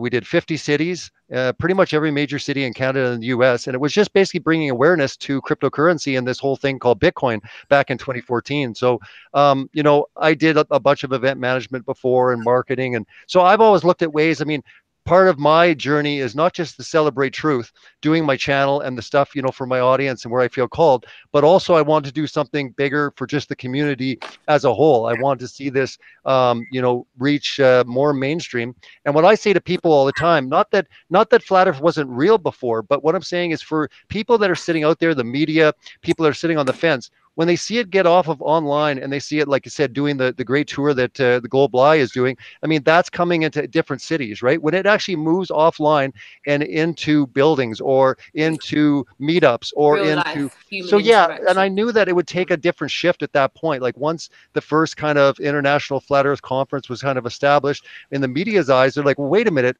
we got to take this somewhat serious. Now, they're still ridiculing it and they're looking at it many different ways, but I talked to a lot of journalists and they're really puzzled. They're really intrigued by this. How can so many people be believing the Earth is flat in 2018? So I think that it was part of our maturity. It was part of the transition. And I know that there's many people, I mean, Gary and Didi that organized the Flat Earth UK convention that I was able to be at and met some incredible people there. I know that, they're doing work in New Zealand and there's other plans for other places. So we're all working together as conference organizers. But what I say to everyone is whether someone is putting on an international conference or they're doing something in their local community, we all have a role in this. We're all equal. It all takes all these moving parts to make it work. And I say that, I mean, I have nothing but appreciation for, FE activism and people that are doing it through music, they're doing it through video. And you asked the question before about me, when it came down to, what I'm doing, I had skills in video editing and that type of thing. And I was passionate about that. So I wanted to launch my YouTube channel. I launched in August of 2015. But the Flat Earth Conference, actually, the story there was I was planning on doing something, and it was actually Brian Mullen, if people are familiar with Brian Mullen, and his wife. I got very close with him and his wife and me and my wife, and we started talking. Well, after Scientism Exposed, the first film, because Brian was a very big part in the first film, we were talking about doing a movie premiere in North Carolina, and one thing led to the next. And I said, well, if we're going to do a movie premiere, let's add this, let's add that, and then one thing led to the next, and all of a sudden, let's just do an entire conference. So, unfortunately, they bowed out early on into the mix, and basically, gave me the reins to kind of take it forward.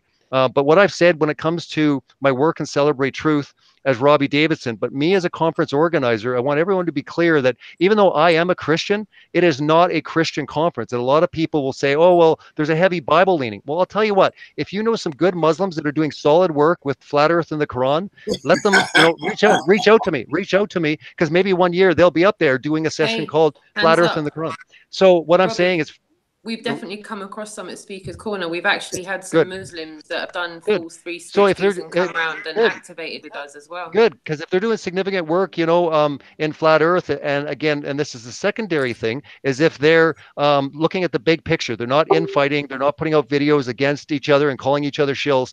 To me, those are the two qualifications. I don't really care what a person believes. I don't care what model they are. If they're doing significant work, they all have a place in this, because maybe somebody doesn't believe in the firmament and the dome. Maybe, like you had mentioned, Roxanne, that you were looking at, an infinite plane or something that, goes on for a long period of time. But I'm saying that again has, in this thing where we all really don't know 100%, all of these points are valid. We all have to bring these into the discussion, and it's not for me to dictate exactly, what happens or what doesn't happen. If you're doing solid work, you're going to be recognized. If you're not recognized in the conference, you'll be recognized in the Flat Earth Video Awards, where we award different creators, across the earth that are doing significant work. And I would imagine that some of the, great activism and thing that's going on in different countries will be recognized at my conferences. I think it's very important to recognize many people, regardless of their beliefs. Whether or not I agree or disagree, from my belief standpoint, that's irrelevant. I am looking at it doing, conferences as a organizer.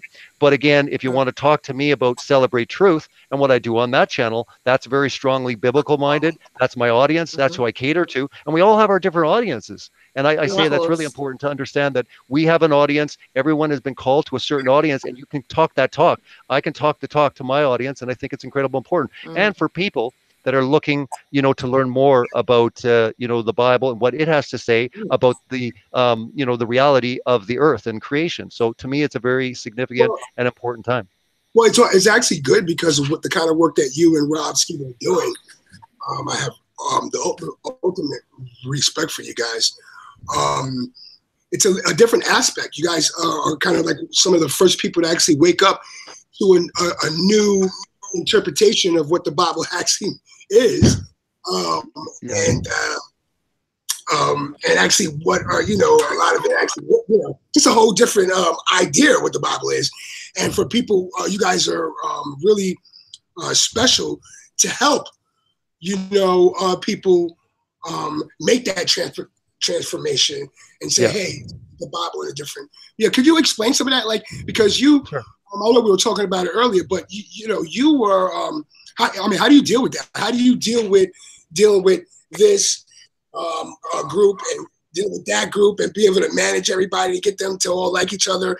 And, how you go about that? I don't know. I mean, for some reason, you wouldn't classify me as a peacemaker any time until it came to Flat Earth. But Rob Skiba, many people in the community have called me a peacemaker. I'm always behind the scenes, making sure that people talk, they get to meet before they go crazy on each other. A lot of times, things can be dealt with if you just talk to someone, get on the phone, give them a call, meet up in person, have a coffee. I'll give you a case in point. Martin Kenny, that did the Incredible Cosmic Egg and did all that work there, and he was at the UK convention. Well, he had kind of hearing stories about me that, I thought he was a Satanist, he was evil, he would never have any part of any of my conferences because I was a Christian and I was against everything he was doing. Well, finally, he had reached out to me and I said, well, why don't we just talk? He called me up, we talked for 2 hours. At the end of the 2 hours, he said, I'm so glad that I talked to you because I was really buying into a lot of stuff I was hearing about you.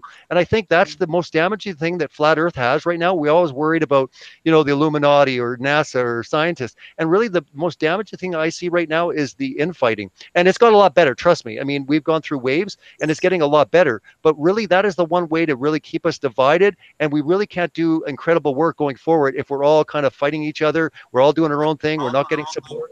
When we're kind of supporting each other and saying, look, we all differ, that's cool. But the one thing that we all agree on is that we're not a spinning ball flying through space. And we don't know 100%. We don't know 100% exactly what it is. But you know what? We do know what it's not and what they're teaching us and telling our children from an early age. And that is what we want to do. That's our passion, to wake people up. And I think that's the incredible important part for all of us to understand. And when we understand that and see the big picture, when we actually direct our attention outwards to NASA, to the astronauts, to scientism, to all of this stuff that we see, rather than inside and say, well, I don't like that model, or I don't like the fact that he reads from the Bible, or, oh, I don't like this person because they read from the Quran, or whatever. Again, they have their respective audiences. And right now, I look at it as the first 10, 15 years, we really need to mature. We need to come together and support each other, just like, we're supporting UK supporting USA. Even the countries are supporting one another because we're going to do different things. When I went to the UK, I learned a lot about, that was my first time actually. I learned a lot about, the people and their humor, and they're going to do things different. I mean, Gary was able to say things from the stage at his convention that I would never be able to get away with in the US, but again, it was a little bit more, you can kind of do that in the UK where people just, it's like taking the piss out, or I think that's what he said, is people recognize that there's things in the UK and that you can do, but in the US, if I did what Gary did, it would not be good. It would not be humorous. So, we all do different things, but I respect him. And I love the fact that I could sit there and see what he did and what he was doing, with the conference, and Gary and I working together, and other conference organizers that are reaching out to me. I'm all about this and working and helping and assisting and supporting anybody that wants to actually grow this. And whether you're doing some big tour, you're doing an international conference, or you're working just within your own circle, it's all counts. It's about one person at a time, and we all play an incredibly valuable role. It doesn't matter if you think that you're, oh, what am I doing? All you have to do is you could write a poetry, you could write poems, you could put a video, you could just start talking to the camera. Everyone has a voice, and the more people that speak out on this, the more people that are sitting in the closet. Because I'd say 90% of us flat earthers right now you don't even know they're a flat earther. They're quiet. They're scared. And they're just waiting for that point when it's okay. Is it okay to come out? Because I don't know if I can stand that ridicule and that aggression and that hate and that laughter and that mockery and the name calling. So when we come up, more in numbers, we'll have a lot more protections in place. And I think it's really important that we do this to tell the world that we're not going away. This is not going anywhere. This is only getting bigger. It's a juggernaut that I don't think the world or scientism or NASA even has the foggiest clue how big of an issue this is and what's coming. That's right. Well said. I agree. I'm with you all the way on that one. Well said. All the way on that one. I think that all goes into it being socially included, socially accepted to speak about. I think once we get it to that stage where it's socially accepted to be spoken about, I think we'll have done, not for a better choice of words, we will have taken the first hit of ridicule. The ridicule will be off the table once it's socially accepted to talk about. It's like, right, where's this? Yeah, I mean, I think there'll always be, but not to the degree it is. Like right now, it's probably the only socially acceptable thing to call people morons and retards. Can you imagine doing that to the LGBT community? Can you imagine doing that to the Black community? Can you imagine doing that to any other community, calling them retards and morons? So to me, right now, we just don't have any protections in place. And again, it will take some time, just like, all other communities. But to me, there's certain things that, some people have tougher skin than others, but there's certain words that we shouldn't have to hear day in and day out. Again, not in the culture and the society we live. And I do believe that we will get to that point because there's great work being done. That documentary, even Behind the Curve, even though I'm sure it will be controversial, it basically, the filmmaker, and again, he's not a flat earther, but he wanted to portray and show people, look, these are real people, right? Have a discussion with them, treat them fairly. I mean, they're people. I mean, you don't have to, always agree with people, but let's be civil with one another, right? And, right now we're kind of the trailblazers. We're the ones that people are watching going, wow, I appreciate, how bold you are and what you're doing. And you're, going out there on the streets and talking to strangers. And, but a lot of people are watching us, a lot more people than you can even realize. I mean, I get emails and it only gives me an idea of how many people aren't sending me emails. So there's a lot of people watching. There's conversations going on in Hollywood, in the athletic world, in the military, in the finance industry. I mean, there is a lot of people looking into this issue, and they are watching us. They're watching these interviews. They're watching these documentaries and films, and it's going to take some time to start penetrating. But I'll tell you one thing, this thing is just getting bigger and bigger. And what I find intriguing is it affects three main groups of people. And I say this in every interview because I want to be clear that this isn't just quote unquote a religious thing or people that believe in the Bible, but it does represent one major group, a huge demographic. You've got a secondary group, which is the pure scientific group that just want the empirical scientific proof on everything. They want to prove the earth from earth, and that's wonderful. They're coming to it with the purest definition of what true science was. And then you've got a third group that are the connecting the dots type. They're the conspiratorial. They're the ones that are the truthers. They're the ones that are going to ask the questions. They want the answers. But these three major groups are all coming no matter what age group, we're talking from generation Z or Z to millennials, right up into senior citizens. It's affecting males, females, right across the board. People are waking up in a split second to the lies that the world has happened. So I personally do believe that something supernatural is taking place. I believe that something significant did take place. It's hard to say, what other reason would there be for this many people to wake up and just grow at the level it's been going since 2014, 2015-ish, even though there were certain people out there that, and again, it's all been throughout history, but something significant happened in 2014, 2015 with the consciousness of, humans. There was something that took place, and it's affecting people no matter what your religion, non-religious, scientific, it doesn't matter. And that's what's so incredible, to be part of history, to be part of something so massive. Call it a movement. I mean, I sometimes don't like to mention flat earth movement because we all agree that the earth doesn't move. So, sometimes we call it a flat earth movement, but to me, it's incredible to be part of this journey and to be part of this great community. Awesome. And where do you see it in about 12 months time from now? Well, I mean, this is where most people don't like, my answer, because a lot of people are like, critical mass next year, that's it. It's just going to be a tipping point. I unfortunately take a different approach. I think that my children are going to pick up for, they're going to watch dad, and they're going to I'll be passing the torch to them. I think that all of the hard work that we're doing right now in 2014, 2015, 2016, up to even 2020, 2025, will be considered in history. Like, these guys were really trailblazing. These guys were getting spit on. These guys were getting kicked and punched.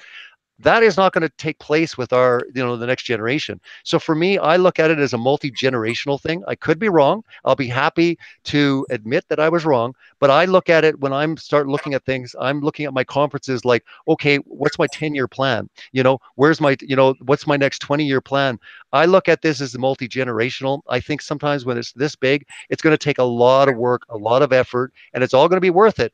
But it will take a lot to actually seep in. And it's all about one person at a time. But the only way I believe for mass adoption, critical tipping point, I would say the idea that people will just wake up one day and all believe that they didn't evolve from apes. I don't know. When you've got the education system, I mean, if everyone just all of a sudden jumped out of school and started, sitting at home and being taught from their parents, maybe. But as long as they're in the educational systems, and I'm not saying school is bad, but what I'm saying is, as long as they're in there, I mean, you're dealing, and television is another thing. If they're getting a lot of information, programming, and then you're trying to teach them truths over here, if they're getting 15 hours of that and you're trying to give them truth 20 minutes, you got a big uphill battle, So I think it's going to be a long, worthy journey. But I personally believe this is a multi-generational task that that's unfolding. How far back do you think the deception goes, Robbie? Well, for me, how far back do you think it goes? I think it goes so far back when Satan was in the garden and he said, did God really say? Did God really say there was a firmament? Did God really say there was water above you? So I think that way back in the day, like Matt Long had mentioned, that, it does say in the Bible that the creation is the number one way that people will know the true creator. And if you were the devil or there was evil, they were trying to lie to you, they would try to distort that in every which way they could. And if you look at the commonality between all the lies, it's to reduce the significance. It's to reduce the value of who we are. We were created for a reason. So I just find the correlation striking when you look at the narrative they teach and, kind of what, it teaches when it comes down to understanding there's a creator. So I would say this has been in place for a long time. 5 years ago, I would have believed the lies. Now, I didn't believe in evolution. I did believe that 6 literal days. I believed that it was a young earth. So I was already on board, I did a lot of research and I did a lot of debates even with, evolutionists or scientists when it came to the biological sciences. But for some reason, even with people that were looking at the literal interpretation of the Bible, they still didn't look in cosmology. It was like, well, I'm not going to question what I'm walking on. I'm not going to question the sun and the moon. That's, that's up there, but they questioned the value of who they were. And I think that's why a lot of people didn't believe evolution, especially in biblical circles, is because, that just completely destroyed any value. You're just an animal. You hear it all the time, we're just an evolved animal. We're not animals. We're created special, unique from everything else.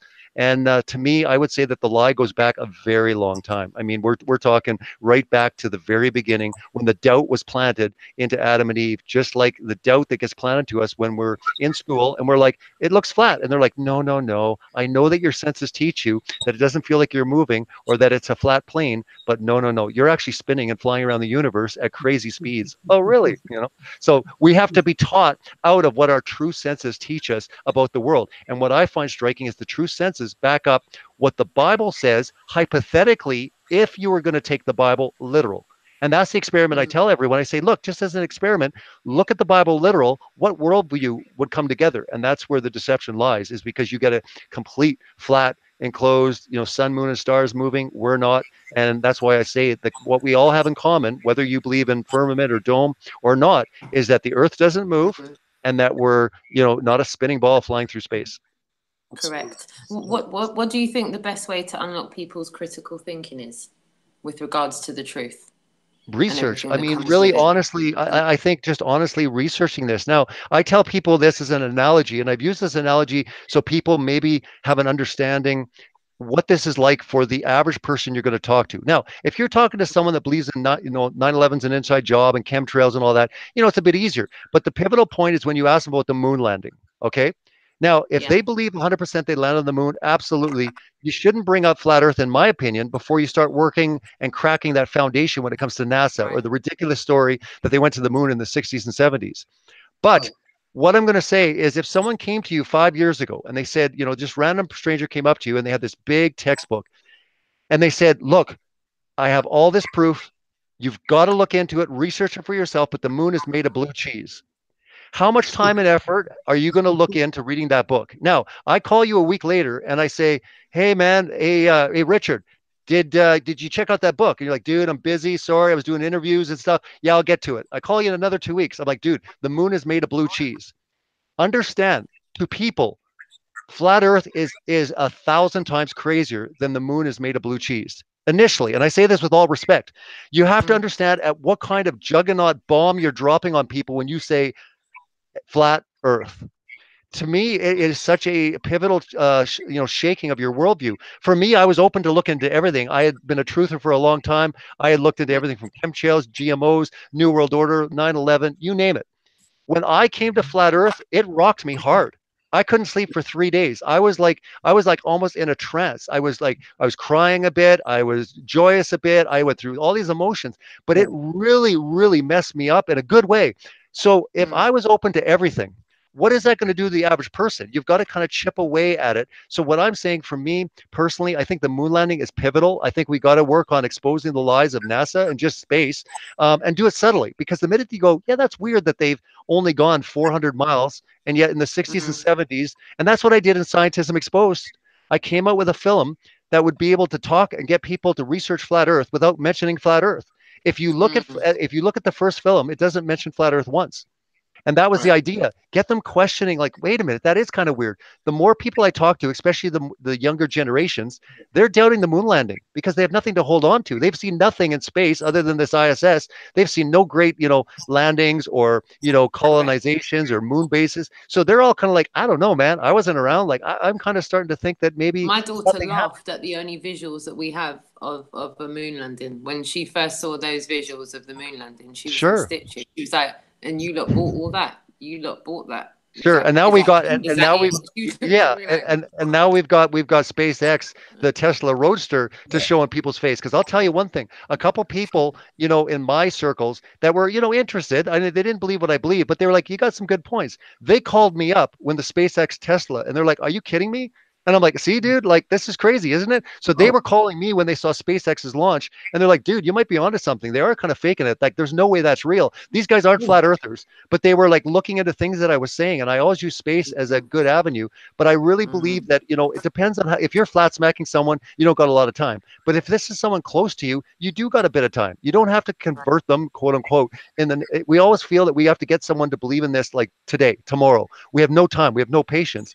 Let's try to like sit back, be, have a little bit more patience with people. But I always say that if you actually don't focus on the 99 people that are laughing at you and being aggressive, but you focus on that one person that's saying, tell me more, spend your attention and put all of your attention on that person, because they're everywhere and they are just coming. I mean, like, you just look in your email and I'm sure there's one person that you could just be focusing on right now. They're like, tell me more. And maybe you're busy and stuff, and I am too, we all are, but there are a lot of people that are really wanting their questions answered. And I say one thing when it comes to this topic is we need to dispel the stuff that is nonsense to people. The three things that people think are nuts is the Flat Earth Society. So in all my interviews, I tell people, look, I tell them about Flat Earth Society. But number two, here are the two reasons why people laugh at you and freak out mostly. The minute you mention Flat Earth, they think of a flat pancake flying in space. That's ridiculous. Yeah. I laugh at that too. So when I tell people, I say, dude, I'm laughing right with you. That is ridiculous. And also the fact that things can, drop over the edge. Once we get people to understand what we truly are, models, or even just giving them a concept or a talking point. Oh, I've had a lot of people go, oh, so you're not in space? I'm like, no. Oh, so these memes that we see making fun of us, those conversations too. So education, I think we've got to educate people. And even if they're laughing at us still, at least they're laughing at something we believe in. Because right now, most people that are laughing at us are laughing at things that we don't even believe. I agree. Me too. Yeah. I mean, when people say, so that's your model, I'm like, no, that's not our model. What we're telling you is definitively you're not on a ball, and here's a visual representation for what it could be. But we're telling you what it's not. That's for sure. Standing here telling you you're not on a ball, what it could be, because a lot of people can't wrap their head around circumnavigation on a flat plane. Sure. And it's a lot of people have kind of won the battle and lost the war with me. It's Speaker's Corner doing the whole, so if I travel west, I'm just going to go off the edge. And I'm like, first of all, I never said the word edge. You did. Why you brought that into the conversation is beyond me. I said it's probably the same programming that got me with that picture at school where they show you the boats going off the edge. And for me, and others that go to activate as well. Sometimes we use chalk. Sometimes we put people around us, and we just show them as goats, like going around and being pulled in by the north and going around. And visuals work great. Kind of see the look on people's faces. They go from to. Yeah, visual is great. Visual demonstrations are absolutely incredible. I mean, even chalk, just chalk on the sidewalk. You can do it on the sidewalk with chalk.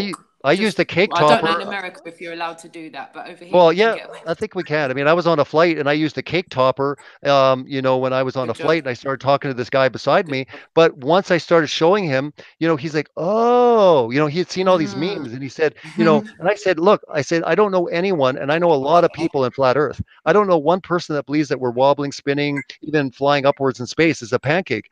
Right. But also the fact that I don't know anybody that believes that things can drop over the edge. Right. So I said, like, nobody believes that. That's the part of it. So when we educate people, at least they go to that second phase. And I think that's our job here. Right now, our job, yes, we're going to win people over. People are going to believe in this. But I think our job right now is education. It's like then they're going to tell their friends. People are going to be like, hey, I saw these flat earthers at Square or whatever. And they're like, yeah, those guys are nuts. They believe this. Actually, no, they told me that it's like this. And they'll start explaining it to their friends. Even though they don't believe it, they'll start articulating what you mentioned to them. So these people that go away, they're going to actually kind of school their own friends and saying they believe this. So I think it's education that we really have to look at. Not so much our goal is like, we got to get 5 converts today. We just got to educate people, man, because I'll tell you, once they believe the reality of what we believe, they'll go, that is intriguing. Interesting. It does work. These things do work on the flat earth, Absolutely. And what things do you tell people to look into when researching flat earth? What's like the top couple of things you tell people are important things to look into when researching flat earth? There's just so many. I mean, really when it comes down to it, there's no, empirical scientific experiment to prove the curvature of the movement. I say, why is that? It's startling to me that you can't prove the earth from earth, at this point. To me, I bring that up. I bring up water. I bring up the Nikon, the zoom lens. I bring up really the stuff that people believed way back that we were on this ball because they saw ships going over the curve, right? And I show that the media in 2018 is still using all this nonsense like Aristophanes, where there's 2 pegs in the ground. And, that's completely been debunked. And then also ships go over the curvature. I'm like, do they have anything new? I said to my wife one day, I said, I'm actually kind of worried. This was in 2015. I'm worried that they're going to come at me with something. I'm going to go, whoa, like I wasn't expecting that. And I am just floored that it's 2018. I've been in this over 3 years and there's nothing. They have the same tired, true, historic. Oh, Aristophanes, we've known for 2,000 years. Well, wait a minute. Even Neil deGrasse Tyson, with all his nonsense, admitted that if the sun was closer and smaller, the same shadows would appear. So even Neil deGrasse Tyson will have the honesty to admit, hypothetically, if the sun was smaller and closer, the same shadows would appear. You'd have to do that experiment different. So to me, I'm like, look, don't use this. I talk to the media all the time. I do interviews, and they go, that's a good question. So I said, if I see your article and you run with this, you're being, intellectually dishonest, because these things do not prove it. They can prove it both ways if you want to look at it. But the fact is, we're seeing things too far. And now with infrared, I think I'll be pointing people to infrared stuff continually, because that takes it to a whole new level. Literally. Oh, yeah, I'm glad you mentioned that. Richard, you So wanted to touch on that, didn't you? Watch this video that we have. It just came out a couple of days ago. It's actually an infrared. Supposedly, it's over 1,000 miles. You can see. Wow. So here, do you mind watching this, Robbie? You mind sticking around watching? I think it's about 8 minutes long. Okay, 8 minutes. Yeah. Okay, so let me. Let's watch it. Go for it. Okay.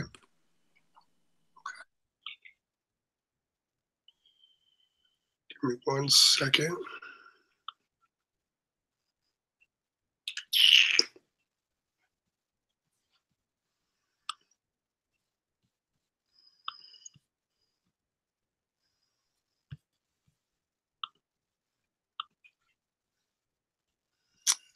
Alrighty. Here we go. Alrighty. Can you see what I'm saying? Yep, we sure can. It's all good. Okay. So let me just play this. And started working for the Mexican cartels, not with the Mexican government. Okay.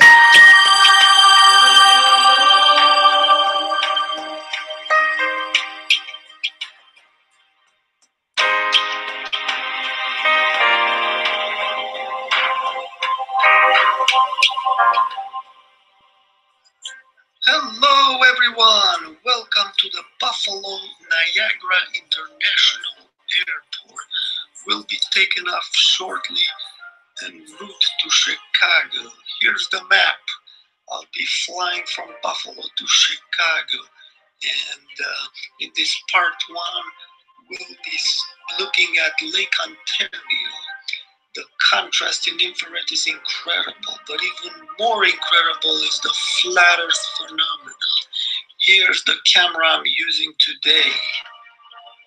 The Sony camera is a 4K camera with night shot capability, which removes the infrared cut-off filter from in front of the sensor. I put an IR950 nanometer infrared filter on the front to block visible light. So now I have an infrared camera. Here's the response of the 3 color filters in front of the sensor and the infrared filter. We're basically letting in light from 850 nanometers to about 1,000 nanometers. So I invite you to sit back and enjoy this amazing technology. We're gonna behold the flat earth like never before. Here we go, folks.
right-hand side. We're at 10,000 feet here.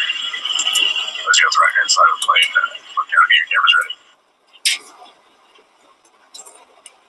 Ladies and gentlemen, please remain seated with your seatbelt securely fastened anytime the seatbelt sign is on.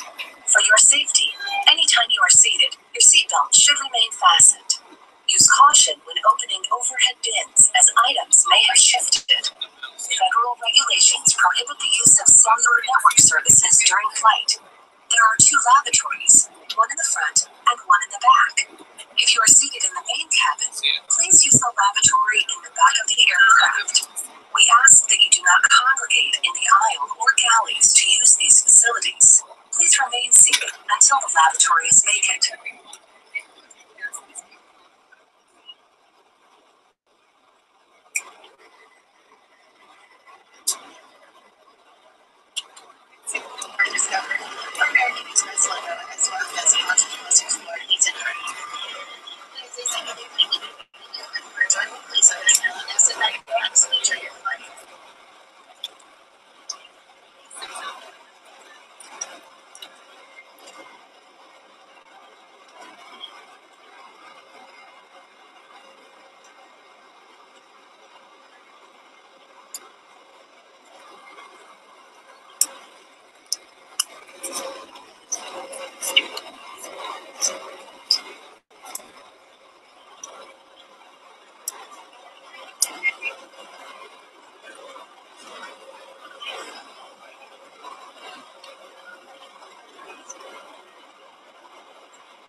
Wow, this is simply incredible, folks. I've labeled where I think Hudson Bay should be the Georgian Bay.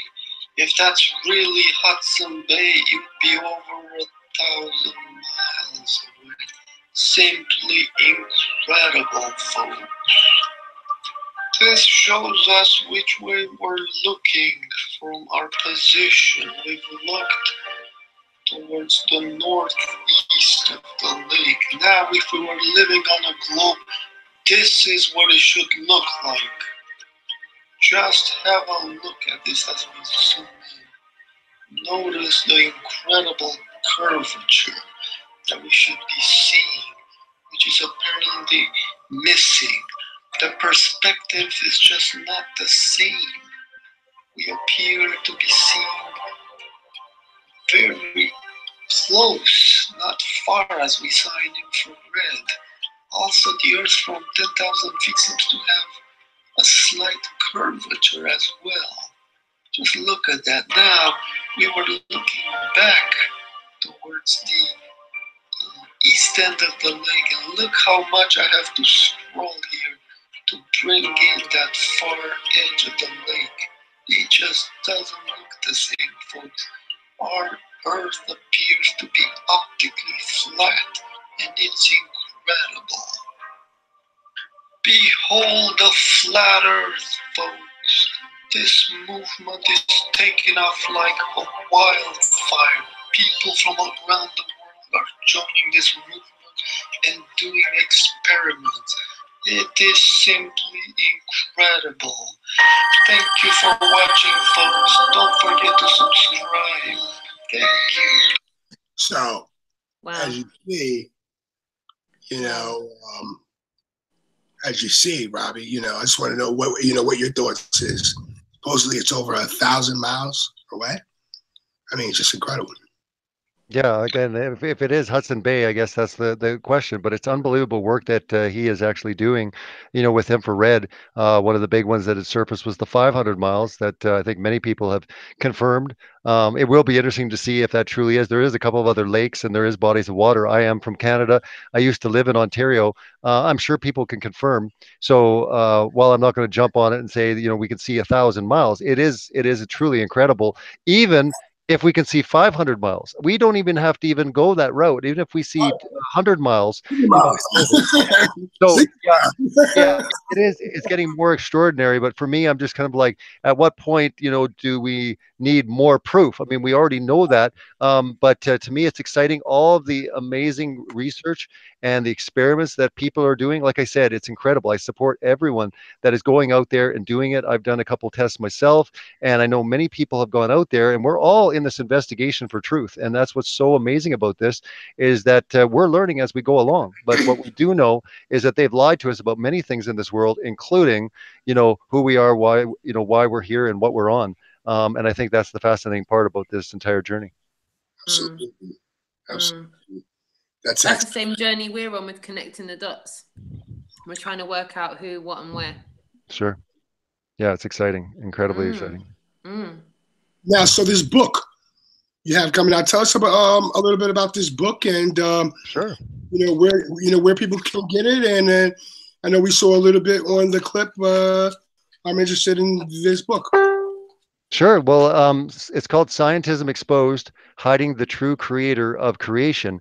And what it really is, it's basically 2 years work of me compiling a lot of stuff that was in both my films, plus a lot of other, research and other investigations. And I take the same type of approach where, I mean, it doesn't even get into the nature of the earth until chapter 8. So if you have watched my documentaries, Scientism Exposed or the sequel, you'll see that I, approach the topic by, trying to go in different areas without even mentioning flat earth.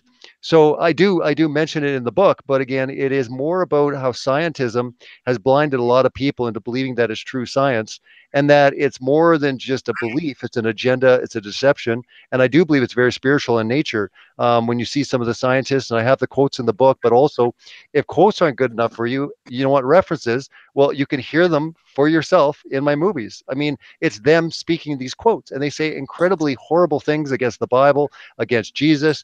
And I just say to people all the time, I'm like, well, what's going on here? Why are they go so viciously against this one guy that most people, if they do believe that he existed, really doesn't have an axe to grind, and they think for the most part he's a pretty decent guy, but yet they really attack, his character. I mean, Lawrence Krauss went so far as to say, don't thank Jesus for dying for you, thank the stars for dying, because they created you. And they have this really a fascination with like your stardust and you're part of this and all of this. And they're really trying to tie in scientism and spirituality. And it is another religion. And other people are starting to see that the reality that a lot of stuff that's being taught to us is one big religion. It's an agenda. It's a belief system. It's dogma. And if you don't get on board with it, they're going to ostracize you. They're going to ridicule you. And this is all they have is ridicule and laughter. So I cover this a lot in my book, but I definitely show the sinister beginnings of NASA. And for anyone thinking person that whether or not they believe in the Bible or not, why are these guys all like practicing Satanists and doing sex magic rituals? And, I mean, Jack Parsons, confessed to, basically worshiping Lucifer and doing a lot of different things. So when you find out this really dark, sinister, occultic nature when it comes to the space agencies, you see the same you see the parallels when it comes to the New World Order. When you look at like the Rothschilds, the Rockefellers, these guys are all like, 33-degree Masons, which at its highest level in Masonry, it's Luciferian. They literally worship Lucifer at the highest degree of Freemasonry. And again, I have studied that quite thoroughly. So for anybody that's looking at this topic, whether or not you want to admit it or not, whether you believe in God or not, these guys believe in God and they hate him. They want to be on the other side of the fence, and they want to basically be the illumination ones that are illuminated. And that's really the Gnostic lie, that Lucifer gave hidden knowledge to these men and gave them power and fame and gave them prestige, as long as that they would, give allegiance to him. And we've seen this power in place for a very long time. And the Bible even says that Satan is the god of this world and that he has deceived the whole world. So, I mean, I think even the Bible portrays the fact that this is the way that we're going to see the world. The interesting question is, why are we the ones that are waking up? And I don't think that we're special in any way. We're smarter than our neighbors or our friends or our family, but there is some significance why we've almost been chosen to basically go out and, like you said, go out into the streets, go out and, do this activism, talk to people everywhere about this. And the people that are ready to listen, their ears are going to perk up and they're going to come out, while the masses will still be laughing. So that's what my objective is to find out the people that are lost, that are blinded by this, but they're ready. Their time is now. And for whatever reason, we've been called to be the voice. Literally, everyone on my street's literally in knowledge that, whether they like it or not, they're not on a spinning ball. All my neighbours know. Wow, that's incredible. That's all exciting. Of them. There's no avoiding it with me. There really isn't. Exciting. I've got a really cute little dog that people just can't help themselves and stop and say hi to. So that's awesome. I use, I have to walk my dog a million times a day anyway. So, my neighbours got it, whether they liked it or not. It was inevitable. That's awesome. And I think, when you do outreach like that and try and have it with every human interaction that you have, whether it's at the gas station, whether it's at your local supermarket, sure, coffee shop, school playground, wherever. I find the school playground the best because I'm like, let me try and wake up some mums and dads. Yeah, and if you're scared of talking, and if you're scared of talking, you can just grab a bunch of cards or posters or material and just do it that way. So you don't even have to be. Sometimes people are worried that, well, in order to contribute, I got to go out and speak to people. You don't even have to speak to people. If you just drop cards or flyers, or you get on, on the back end of things, because, like, for example, David Weiss, that was on the show beforehand, he did absolute incredible work behind the scenes before he actually started getting more vocal and showing his face. But he was doing so much stuff behind the scenes, and that's part of his journey. And I would encourage anyone, just think of something, come up with a creative idea, or just help out by, handing out great cards to, like I said, different channels. Maybe you want to, make them think, maybe something about space bubbles, like what? Space bubbles, anything that basically starts cracking the foundation of what they've been taught and told in their life. Ooh, yeah, let them go on their, me. Sure. I'm going to go and grab something. Yeah, let them go on their journey for themselves. To me, it's like we always say, a lot of us, is don't listen to me. Go do the research for yourself. But you got to get people to the point where they're actually honestly going to research it, not rolling their eyes going, yeah, okay, I'll look into it. Because if they're still at that point, they won't honestly look into this topic. Absolutely. You have to research. You have to look into it. Sure. And the only reason why that we are where we are is because we try to we try to debunk the flat earth. We failed miserably at it. Sure. Leading up to my next question is, before you go to your next question, look what I got today. I'm not going to open it because I don't want to ruin the surprise for Harry. But you just mentioned David Gessner, and he sent this in the mail for Harry and Jason on the. Oh, that's great! That's awesome. There'll be all sorts of goodies in there. There'll be lots of goodies in there. Oh my gosh! Yeah. Lots of people. It's got some weight to it as well. It's quite heavy, and I'm gonna take it to the Globalitor when I go. When David Weiss sends you something, it's going to be a lot of whatever it is. Trust me. I've got a couple. This one was from David Gessner. Gessner. Sorry. Okay, I thought it was from David Weiss. Sorry.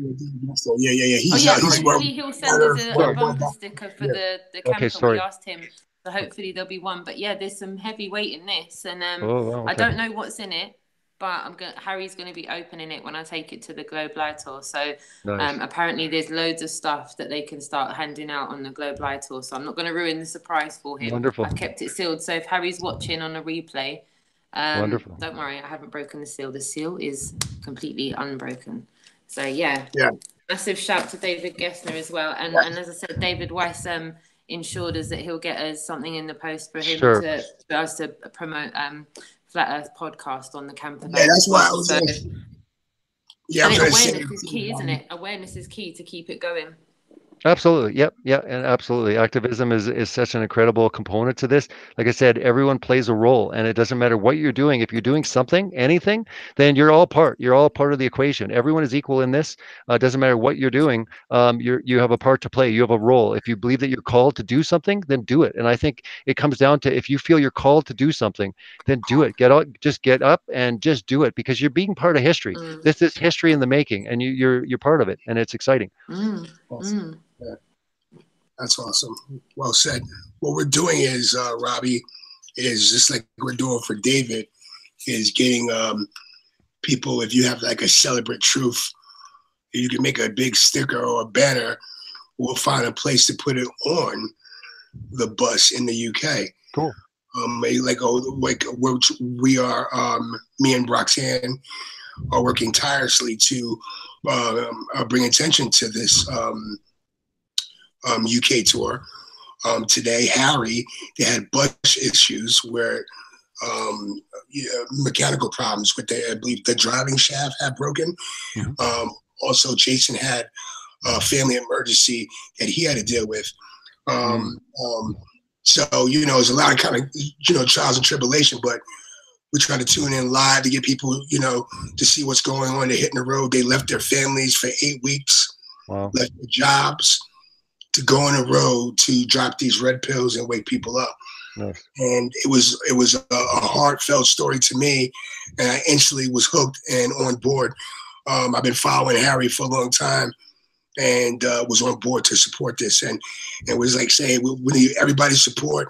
If everybody can just talk about this, either like make a video or even share a video. Sure. But definitely, if you can get me a Celebrate Truth sticker or a banner, sure. I'll move on the truck, Sure. Absolutely. Yeah, and likewise, if you got like a trailer or something, send it to me, and I'll mirror it on my channel for sure to get more exposure for the for sure. Absolutely, yeah. And it's been going on for a while, and that was going. I know. Yeah. And I mean, like I said, I rely on people to send me stuff, because I get so busy, and then people are like, hey, you should like share this. But if you send me something, I'll definitely get it mirrored, and I think a lot more people need to know about that. And hopefully it's oh no, you're very welcome. I'm totally behind all of that. Again, like I said, I did a tour, like I mentioned, in 2014, but I understand the value in that and what it does, and it's incredible. It's the media attention and just the people you're going to meet, the stories. I mean, to me, it's all about relationships, and that's a wonderful way of doing it, because you're having real relationships with people in different cities or different towns. I mean, I'm not sure what the trick is, but to me it's a very, very exciting thing, and I'm definitely behind it, and I love to get more exposure for what you're doing. That makes my heart melt. I promise you, man. That's like the music to my ears. Sure. And one of these days, I would love to introduce you in the future to Harry, and you're going to find out for yourself what kind of wonderful person him and Jason are, and sacrifice to actually do this and bring this awareness to everyone else. Yeah, I've respected a lot of what they've done. I mean, I've watched videos and I know who they are. I've just never got to know them, talked with them, or met with them. But I would like to definitely, at some point, it'd be a privilege to meet them in the future. Oh, do you know what? I'd love to set up a hangout one time and have you guys meet each other. Sure. And that would definitely be good for starters, wouldn't it? Sure, that'd be wonderful.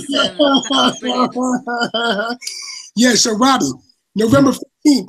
November 16th, Denver, Colorado, Flat Earth Conference. Tell us about that. Oh wow! And I'm gonna drop a bomb for you guys like that are in the chat, because a lot of you probably don't know this.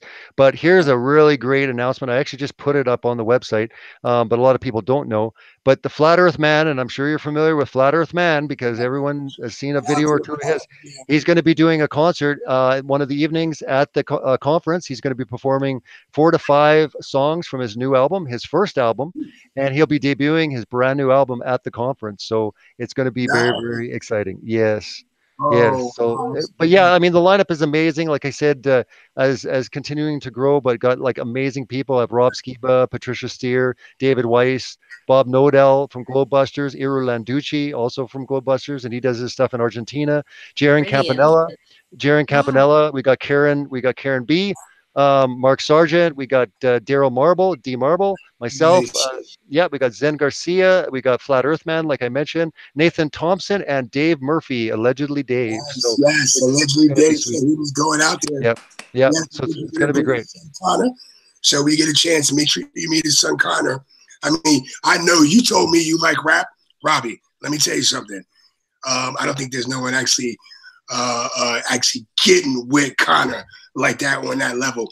Wait till you meet Dave's son. He's Red Flag Media. I don't know. Yeah, I know. I do. I've talked to Connor online and stuff, and I'm well aware. I actually got to spend a lot of time with Dave Murphy in the UK. Actually, we like I shared my room with him on the last day, and we talked like I think we were like everyone went to bed, and it was Dave and I, the last one standing, and we're like, okay, I think it's time. But that guy has got energy. Like I thought I had energy. A lot of people laugh because I can stay up a long time, and I'm like, he literally gave me a run for my money, man. And I'm just like, wow. But no, I got to know him on a lot of fronts, and he's a wonderful guy. We had such engaging conversations, and we differ on a lot of different things, but it was intriguing to like learn more about everything that he believes outside of flat earth, because when it comes to flat earth, we're all in agreement. That's the one thing with a lot of us is like we all agree that we're not on a spinning ball flying through space. But when you get into these other topics and you really get to learn to who is Dave Murphy, the man, the father,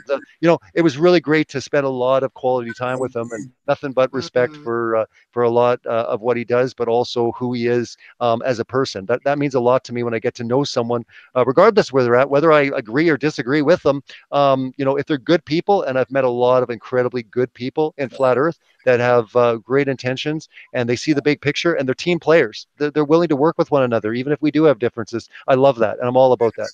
That's the same thing. Same thing that we're, me and Roxanne, we're about the same thing. Let's bridge the divide. Let's not worry about the drama. Let's keep our blinders on and move forward with this. Yeah. I think that's the best way forward, isn't it? Yes. Absolutely. It's the only way forward. If all of a sudden, if you don't go that way, then you're going to do like 3 steps back, 1 step forward, 4 steps back, 2 steps forward. Like that's what's going to continue to happen. And again, we're filtering out, we're maturing, and it will take some time. But I think overall, I've seen a lot more progress and a lot more unity and maturity in the community in 2018 than I ever did in 2016. Yeah. So it is getting better. It is getting better. I remember the glory days in 2015 where it was just all, 2016, it was all over the place. I know it exists, but really you're starting to see kind of the people that are doing significant work. And a lot of people over time, they're like, you know what? I don't mind a bit of drama. It's fun for a while, but pretty soon it's all negativity. And they're like, I want to be around people that are happy. They're doing stuff. They're trailblazing. They're changing the world and they're happy.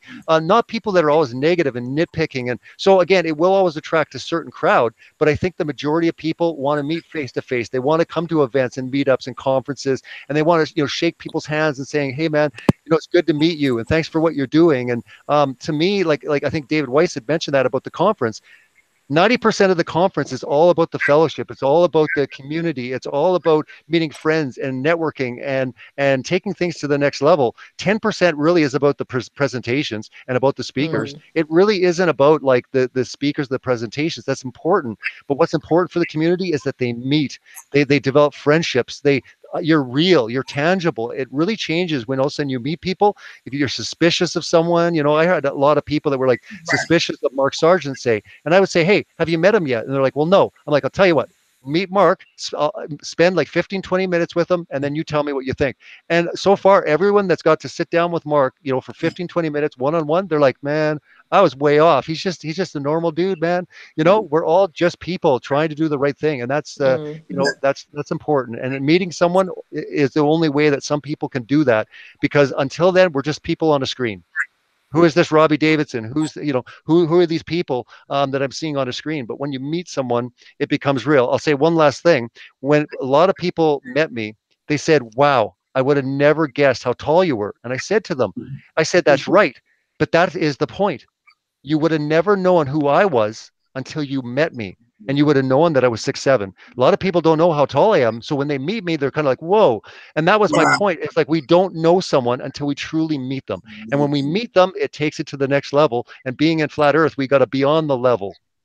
Wow, absolutely. Well said, man. Well said. Absolutely. Absolutely. Well, I don't have any questions. Only thing I want to say is, Robbie, thank you for your time. Thanks you for your patience. Thank you for, coming on and helping us connect some dots, what's going on, who you are, and where we are. Me and Roxanne appreciate it from the bottom of our heart for you being patient with some of the things that we were handling with today. I appreciate it. More than welcome. And thank you for everybody in the chat that's listening and all the moderators you're holding it down. Robbie and the chat room, all the links will be in the description, where you can make a donation, where you can, even just for a price of coffee, a cup of coffee, make a donation, share the link. You know what I mean? Even if you don't make a donation, share it, spread word. Let's give people knowledge. What our goal is, Robbie, is to bring this energy and bring it out here and get it rolling out here onto the to the US of A and to the States out here to get it popping. Yeah. I appreciate it so much, Robbie. I appreciate your time and the Thanks people. so much. Thanks so much, Roxanne and Richard, for having me on. I mean, it's a real pleasure. I know I've reached out a couple of times. I think we've talked back and forth, but I really appreciate being on and love what you guys are doing. And anything I can do to support you guys, just let me know, and I'll definitely try to assist in any way I can. So that's greatly appreciated, Robbie. I can't thank you enough for your time today and being patient with us. I was a little bit late, and I just want to apologize for that. I do like to be as on time as possible, and I'm getting there. Like I promised, I'm only going to get better. I promise you all that. It's all good. But yeah, I would really love to invite you back again, and if I can manage to set it up at some point, perhaps maybe if you have time and it's the right time, a day where you are, maybe we could invite you on one of the live links that we do with the tour.